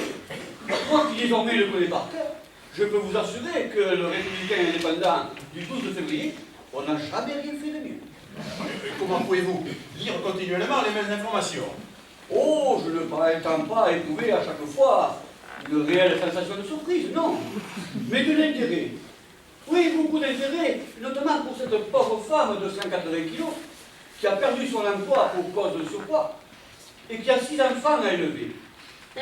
Chaque jour, je me demande comment va-t-elle faire pour nourrir ses enfants? Et ce cher Premier ministre, dont le parti vient de perdre les élections, à chaque fois, je me dis, comment va-t-il faire pour gouverner? Ah, ça, c'est de l'histoire ancienne, figurez-vous. Ce jeune... Non. Ne me donnez pas la réponse aujourd'hui. Sinon, comment voulez-vous que je me pose la question à nouveau demain? Des informations. Non, je n'aime pas les informations. Sinon, je ne lirai pas les journaux. J'aime le suspense. J'aime me demander ce qui va se produire demain. J'aime imaginer que quelque chose va se passer. Non, si je voulais apprendre, je lirais des livres d'histoire. Vous êtes complètement fou. Si vous incarnez le rôle de la raison, alors je veux bien incarner le fou. Pardon? Ah, c'est affligeant de constater à quel point vous manquez de répartie. Tout ce que vous trouvez à répondre lorsque je vous pique, c'est « Pardon ». Pardon? Vos réparties sont tellement plates qu'un jour, et vous revenez chercher, je vous embêterai même plus. Pardon. J'estime qu'on ne doit pas perdre un ami pour faire un mot d'esprit. Sauf que les mots sont plus fidèles que les amis. Monsieur le Président, c'est votre tour. Enfin, il était temps de mettre fin à cette erreur scandaleuse. Monsieur le Président, comprenez que je n'ai ni le droit ni le pouvoir de vous traiter différemment des autres. Non plus que je n'ai l'opportunité de hâter quoi que ce soit. Bon, on n'en parle plus. Tout est arrangé, j'ai été pressé, voilà tout. Il est temps que j'aille remettre les pendules à l'heure à la maison. J'espère que ce petit séjour de réflexion parmi nous vous aura été profitable, cher Président. Oui, je pense que je vais refaire mon testament. Je laisserai le minimum à la présidente, je déshériterai mes fils, et je créerai une fondation. Une fondation qui portera mon nom, la fondation Delbecq, et qui aura pour but d'entretenir ma mémoire. Voulez-vous bien prendre place dans l'ascenseur? Si vous voulez, je peux vous épauler pour entrer au Panthers Club. Pardon. Ils n'ont rien à me refuser, ils ont des ascenseurs à me renvoyer. Alors, c'est dit, je vous parraine? Le docteur préfère l'otaris. Quoi? L'Otaris? Ah mais, j'en étais sûr. Ah mais, cet endroit est un repère de terroristes. Où m'amenez-vous? Vous n'avez pas le droit. Je vous dénoncerai. Allez! Quoi? Il y retourne? Il s'est remis de son choc, le Président joue qu'il est très bonne santé. Normal, il n'y a pas de vraie santé, c'est d'égoïsme. N'oubliez pas qu'il n'a été renversé que par un vélo. Donnez-moi la reste du cycliste, que là c'est un tank. Vous faites mourir Marie et vous réanimez le président. Ça n'a aucun rapport. La mort n'est ni un châtiment, ni une récompense. Chacun de vous voit dans sa mort une affaire personnelle. C'est ridicule. Nul n'y échappe. Pour parler votre langage, je dirais même que je n'ai jamais connu quelqu'un qui méritait de mourir. Ah oui, vous ne recevez jamais d'assassin? Généralement, il meurt de mort violente. Pour le président, il n'était pas encore là. Et pour ma fille à 20 ans, c'était l'heure? Vous savez ce que j'en pense. Nous en avons déjà parlé. À 10 ans, 20 ans, 80 ou 100 ans, c'est toujours la même vie qu'on perd. Excusez-moi. La vie est un cadeau qui est fait à tout le monde. La mort est également donnée à tout le monde. Le président est une personne comme les autres. Je veux bien respecter tout le monde, mais j'ai du mal à respecter ceux qui ne respectent personne. Votre fille? Vous aviez une fille? Moi? Non. Dites-moi, mon petit, est-ce qu'ils vont sortir de l'état où vous êtes en bas? Ça ne dépend plus d'eux. Ils attendent un cœur qu'on puisse me greffer. Je m'inquiète. Pas du tout. Vous êtes très fort. Puisque je n'ai pas de santé dans mon corps, j'ai tenté d'en avoir ailleurs. Je n'ai aucun mérite. Être si souvent souffrante, si souvent allongée, m'a forcé à réduire mes ambitions. Puisque je ne peux pas me promener, une seule fleur m'enivre autant qu'une journée de promenade dans des jardins de roses. Un rayon de soleil qui glisse entre les fentes du store me donne un vrai bain de plage. Je le laisse descendre sur moi, chauffer mon cou, s'égarer sur mon épaule ou sur ma poitrine, où il me rend plus lourde l'étoffe du corsage. J'ai froid lorsqu'il s'en va. Il va se planter définitivement sur la brindille. Le bruit de la pluie et des orages sur le toit m'a fait parcourir toutes les mers du globe, découvrir la tempête, le bateau frappé par les flots, et la récompense d'une côte criardoise au matin, lorsque tout s'est apaisé. Je peux m'occuper des heures avec un bout de laine. Je ne connais que certains chatons pour en profiter autant que moi. En fait, le bonheur est au creux de la main. Il suffit de rester immobile, devenir amnésique, oublier tout de la veille et du lendemain. Si l'on arrive à se caler dans le présent d'une chaise bien placée devant la fenêtre, on savoure l'univers entier. Un grand bonheur n'est composé que de toutes petites choses. En ce moment, tu ne peux pas imaginer comme je suis proche de toi, pleine de toi, collée à chaque centimètre de ta peau, accrochée à ton souffle. J'épouse tes muscles, je sens ta force, j'imprime tout de toi. Nous faisons l'amour. Oui, Est-il possible qu'il y ait autant de profondeur dans une seconde? Que ce soit si épais? il peut y avoir une éternité dans une seconde. Que se passe-t-il? Je ne sais pas. Tout d'un coup, c'est devenu trop fort. Je suis épuisée. Viens, nous allons nous allonger dans ma chambre. On va nous séparer, Julien. Ça va être terrible, on va nous séparer. Allons, il faut avoir confiance. Rien ne dure. On va nous arracher. Allez, viens.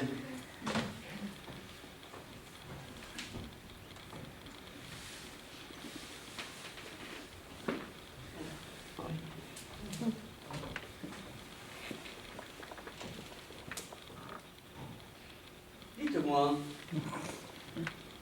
les âges ont-ils aussi des histoires d'amour? Ah ben les salauds! Ça ne fait pas ici! Et pour le sexe, vous faites comment? Ah, tout de même, il y a une justice.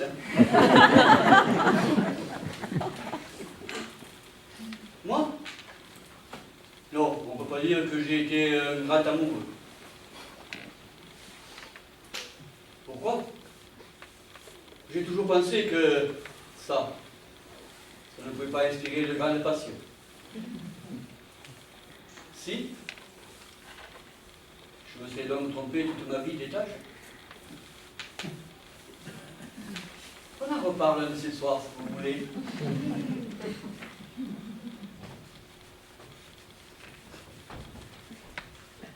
Je voudrais vous voir. Ah, vous avez des nouvelles de moi en bas? Ce que je vais faire sort de mes attributions. Selon le règlement, je n'ai pas le droit de vous informer, mais Ça sent le brûler, ce que vous me dites. il n'y a pas de progrès notable dans votre état. L'équipe médicale songe à vous débrancher. Je suis désolée, c'est en rude coup. Ça, vous pouvez le dire. Se faire débrancher comme un vulgaire séchoir à cheveux. Je n'avais jamais vraiment réalisé que j'étais tombé aussi bas. Que ma vie ne tenait qu'à un fil dans une prise, à la merci d'un infirmier. Et qu'attendent-ils? La permission. Oh, ça c'est trop froid. Et qui peut la leur donner? Votre neveu, c'est la seule famille qui vous reste. Mon Dieu! Ce petit morveux qui a toujours des poulets jaunâtres sous le nez. J'espère qu'il se souviendra de tous les bonbons à la fraise que je lui ai achetés.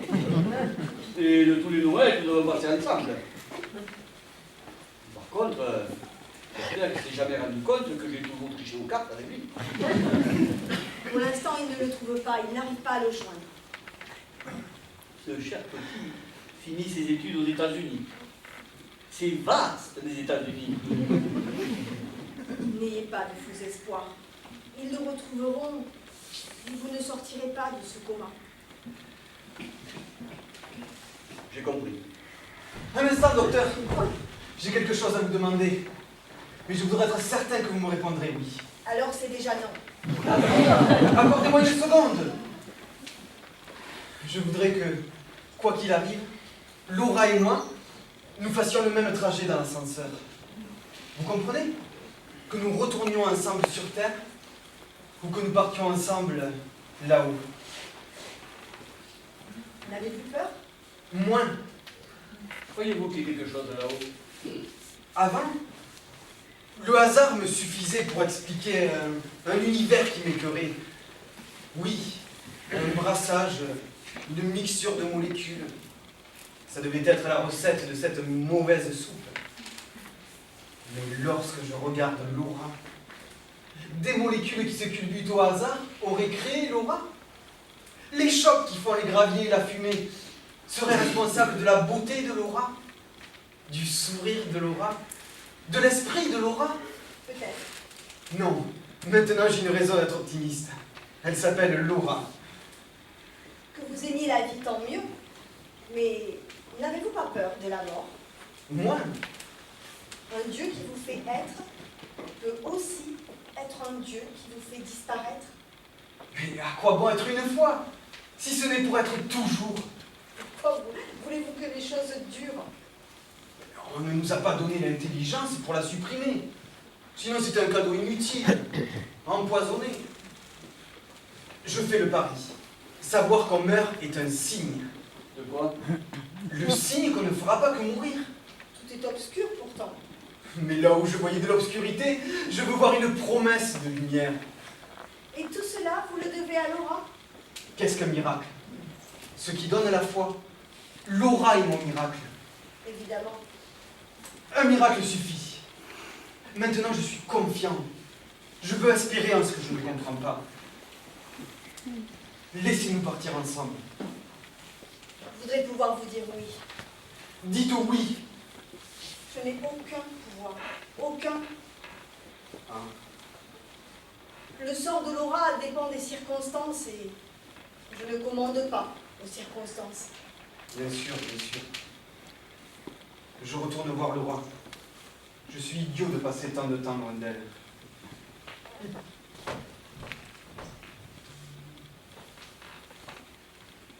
Merci.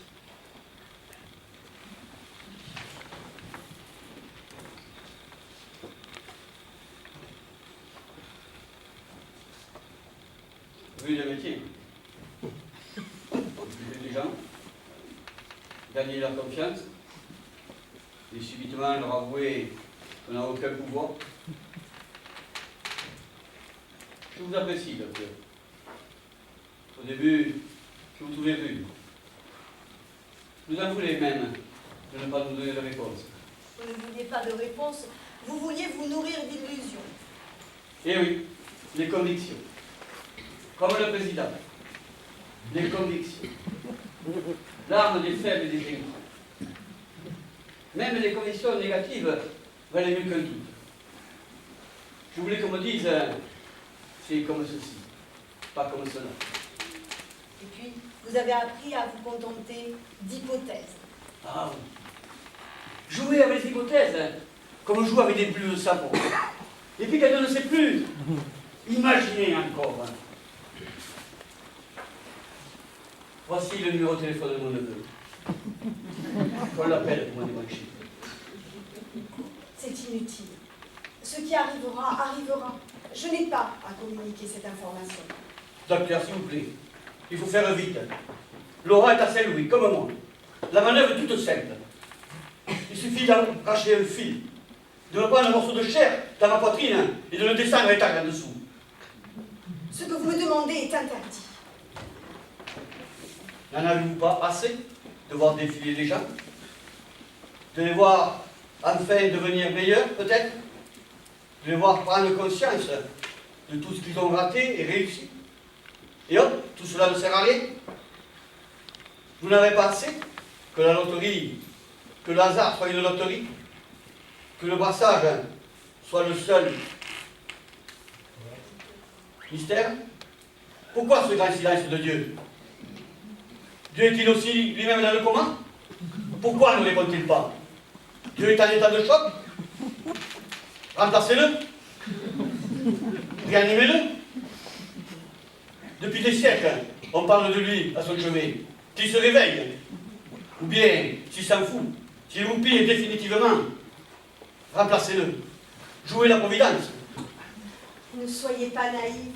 La providence, que l'univers tienne compte de vos mérites, que le bon soit récompensé, le mauvais châtié, que la maladie punisse, que la bonté repousse la mort.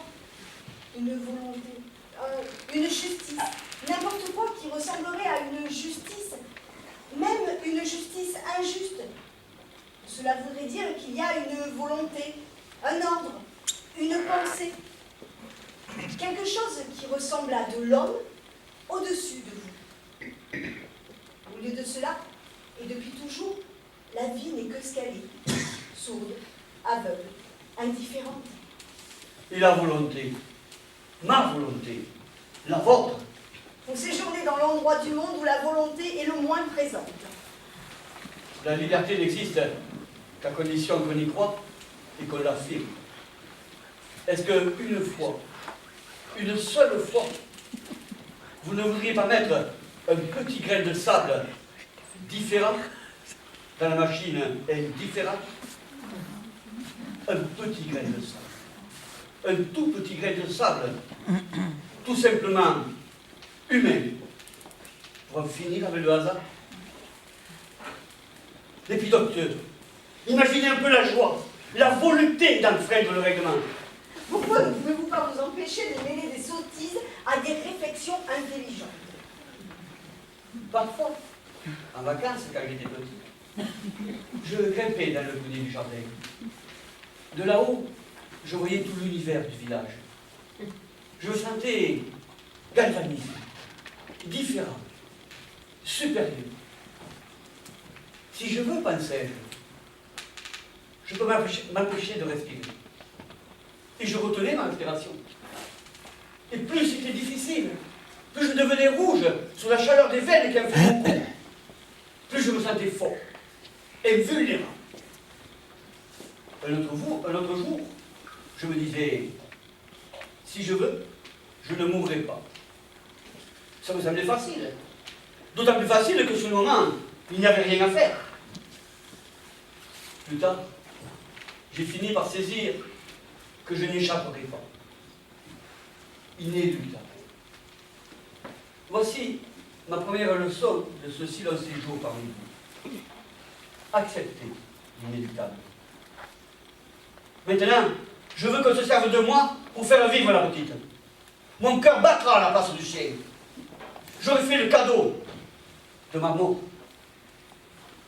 Voici ma deuxième leçon, docteur. Aimer l'inéluctable.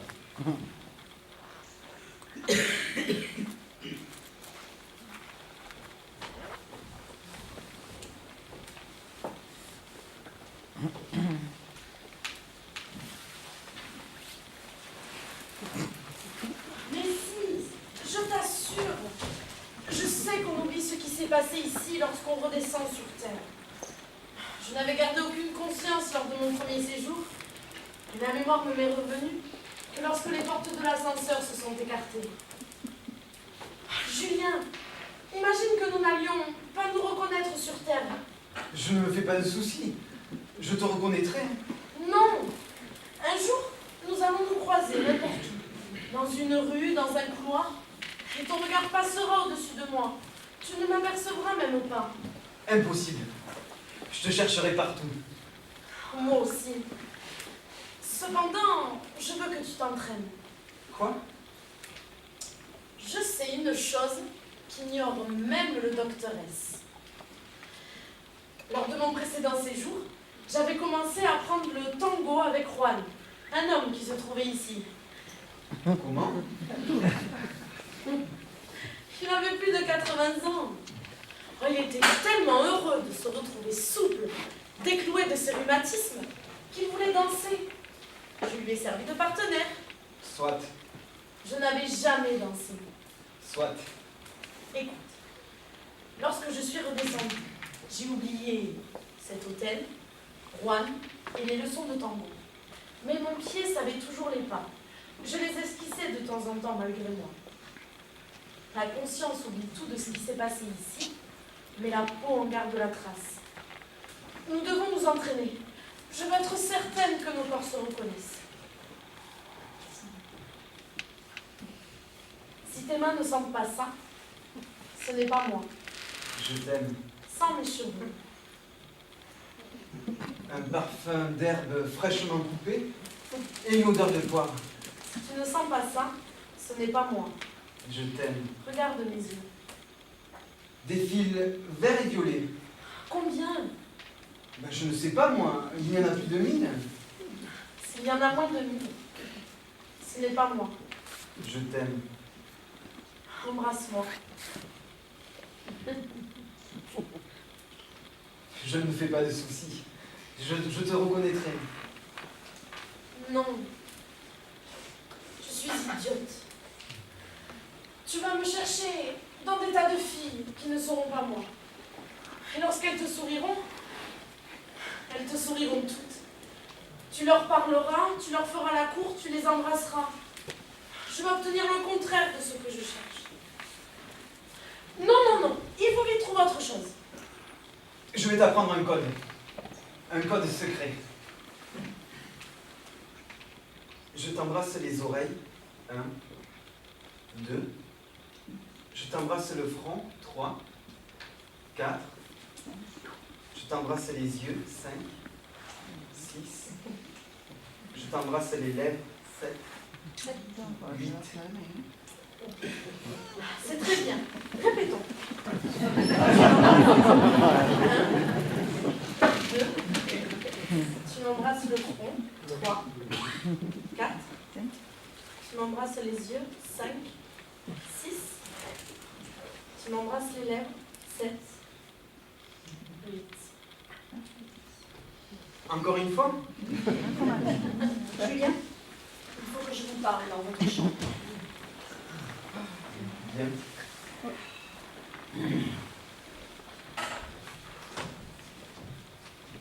La carte est tombée par hasard de votre veste. Un infirmier l'a ramassée et l'a emmenée au médecin. Par hasard. Par hasard. Le hasard fait bien les choses. Parfois. Ils appellent votre neveu. Celui-ci découvre avec surprise votre état. Il est très embarrassé. Il dit qu'il n'est pas pour l'acharnement thérapeutique. Il dit aussi qu'il vous aime beaucoup.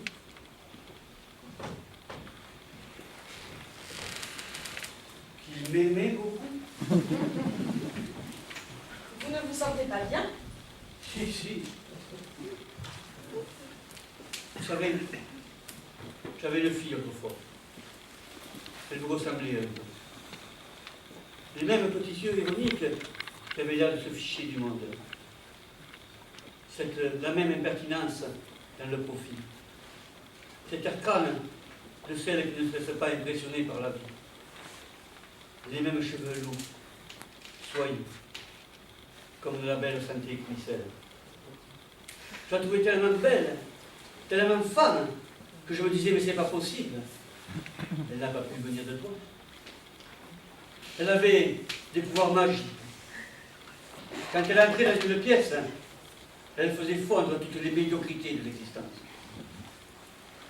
À cette époque, j'étais représentant de commerce. J'ai une journée de voyage, des nuits d'hôtel interchangeables, des clients qui me claquaient la porte au nez.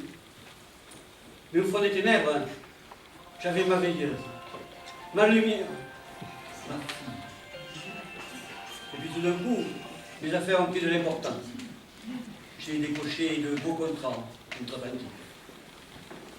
Un jour que j'étais au fin fond des États-Unis, dans un hôtel, elle m'a téléphoné. Elle avait la voix un peu humide. Papa, je suis un peu malade. Elle a dû être internée à l'hôpital. Mais je ne pouvais pas revenir. Je décrochais pour ma société la plus grosse affaire commerciale inimaginable. J'étais ligoté à ce succès. Je ne pouvais pas rentrer. J'en éprouvais même de l'euphorie. Au téléphone, je sentais sa voix toujours plus faible. Mais je me disais, elle est jeune et forte. Elle retrouvera la santé et le moral dès que je reviendrai. Une maladie l'a fait mourir. À 20 ans.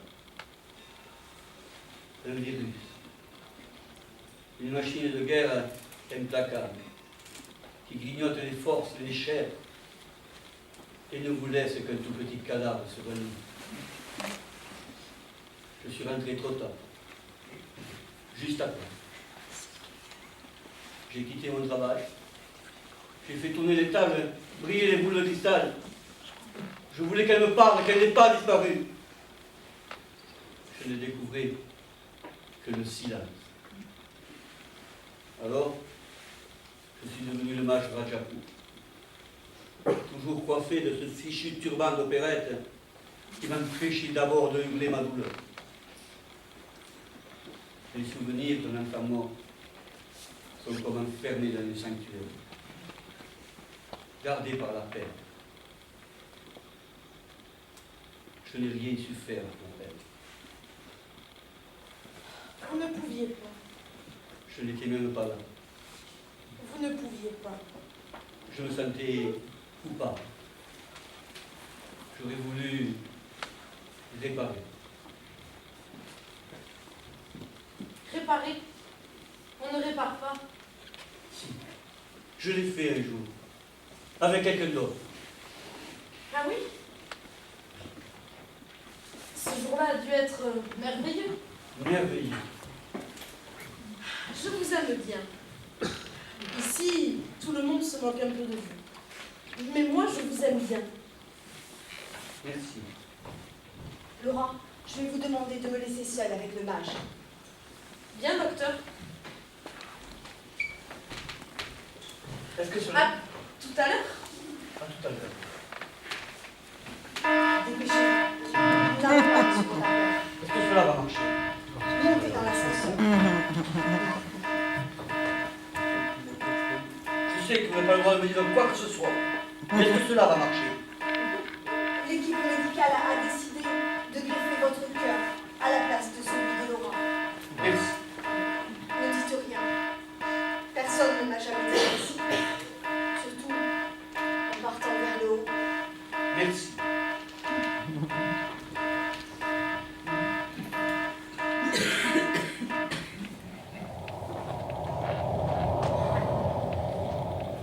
Je sais, c'est contre la règle. Allez vite chercher Laura.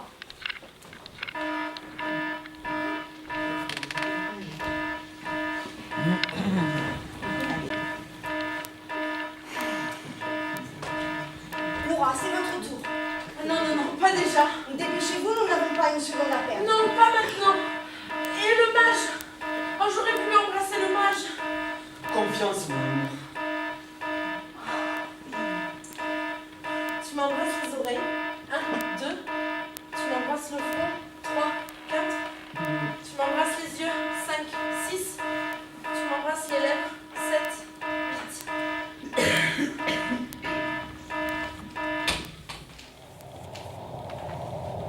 Oui, oui, oui, oui. Merci, docteur. Merci de m'avoir dit tout à l'heure ce qu'avait fait le mage. Sinon, je n'aurais jamais eu le courage d'accompagner Laura jusqu'à l'ascenseur. C'était le deuxième miracle. Je sais, rien ne se passe selon les règles. Demain, ce sera différent. Vous avez raison. Demain ne sera pas différent. Julien, ce sera bientôt votre tour. Dans quel sens? Je ne sais pas. Docteur, est-ce que vous connaissez, vous, ce qu'il y a là-haut? Non. Même vous? Je ne connais que ma fonction. Vous recevoir, vous faire attendre et vous raccompagner à l'ascenseur. Je ne sais rien. Je tiens la porte. La seule chose que je sais, c'est que si l'on monte, le voyage est irréversible. Pourquoi vous appelle-t-on docteur? C'est ainsi que vous m'avez perçu aujourd'hui. Cela peut changer, cela dépend des moments. Vous, par exemple, vous m'avez prise pour une femme. Pardon? Le président me voyait comme un homme. Tout cela me dépasse. Moi aussi. Pour moi, comme pour vous, la mort n'est pas un fait, mais un mystère. Vous en savez plus que vous ne m'en dites. Si la vie est un don, qui nous a fait ce don? Je me demande. Bon, moi aussi. Dieu? Ou la vie elle-même? À cette question, même les réponses ont des points d'interrogation. Dieu, la vie elle-même, qu'est-ce que cela change? Cela veut dire que vous avez des dettes. Des dettes? Oui.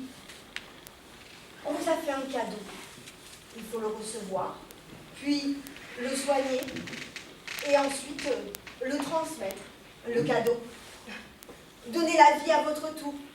Des enfants, des œuvres, des actes, de l'amour. Bien sûr. Et comme ça, peut-être, à la fin de notre temps, lorsque le cadeau sera justement en train de s'épuiser, nous l'aurons enfin mérité. Peut-être. Alors, vous ne savez pas ce qu'est la mort? La pire des choses qui pourraient arriver à cette question, c'est une réponse. C'est votre tour, Julien.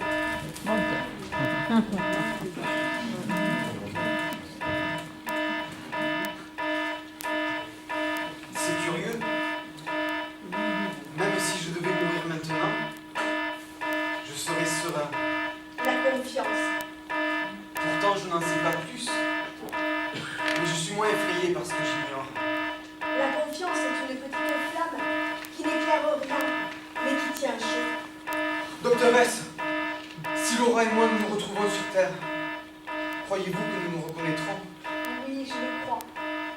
Sitôt sorti de cet ascenseur, vous oublierez tout. Mais il existe sur Terre une mémoire inconsciente de ce qui s'est passé en dehors de la Terre. Une mémoire profonde, tapie dans les replis de l'esprit et qui se réactive au premier regard que deux individus s'adressent et qui les fait se reconnaître. Cela s'appelle le coup de foudre.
D'abord, je voudrais vous remercier à vous, notre cher public, qui nous suivez depuis de nombreuses années et qui est toujours fidèle. Donc c'est pour ça qu'on vous applaudit encore une fois.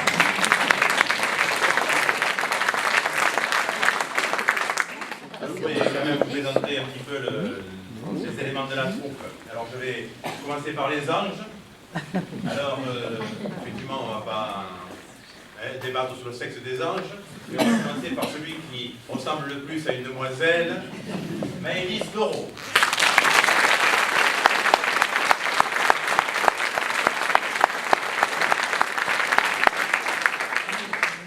Son collègue, qui a les oreilles comme ça parce qu'il a l'auréole qui lui serre un peu sur les oreilles, Jean-Pierre Pisinato.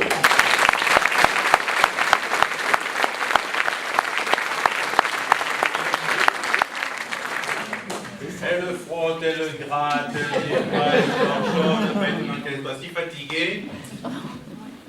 Monique Duchesne.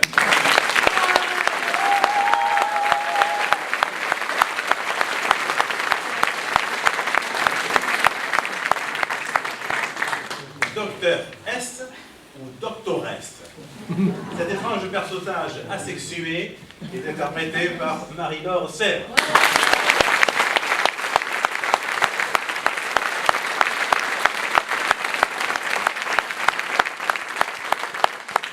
Alors il n'apporte ni l'or, ni l'encens, ni la myrrhe. Notre mage, c'est le mage Rajapour. Et ici c'est Rémi Champenois.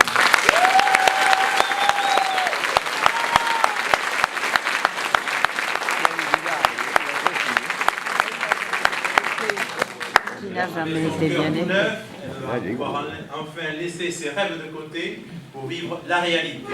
Notre jeune comédienne, Jeanne Coutel.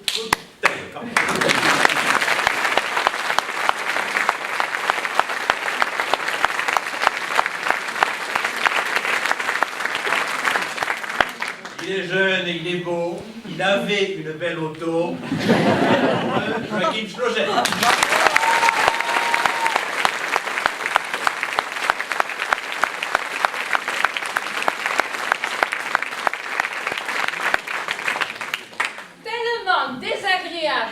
Et imbu de lui-même, on se demande comment la Terre va encore pouvoir le porter. Le président, Gérard Dieu.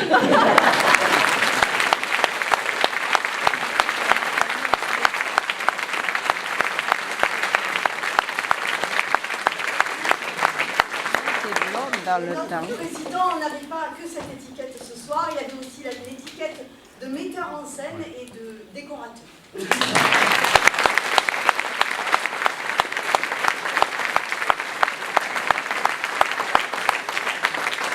faut pas oublier ceux qui sont derrière vous, dans l'ombre, et qui exercent sur la lumière et le son.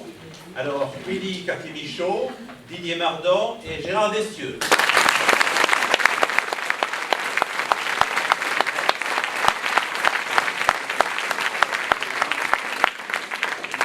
Je voudrais également remercier Marie-Claire Jaffrès et toute son équipe, Agnès Dorny pour les réservations et Cécile Richard pour l'affiche. Voilà, je tiens quand même à les féliciter, à les remercier aussi pour leur participation et leur aide. Voilà, merci encore.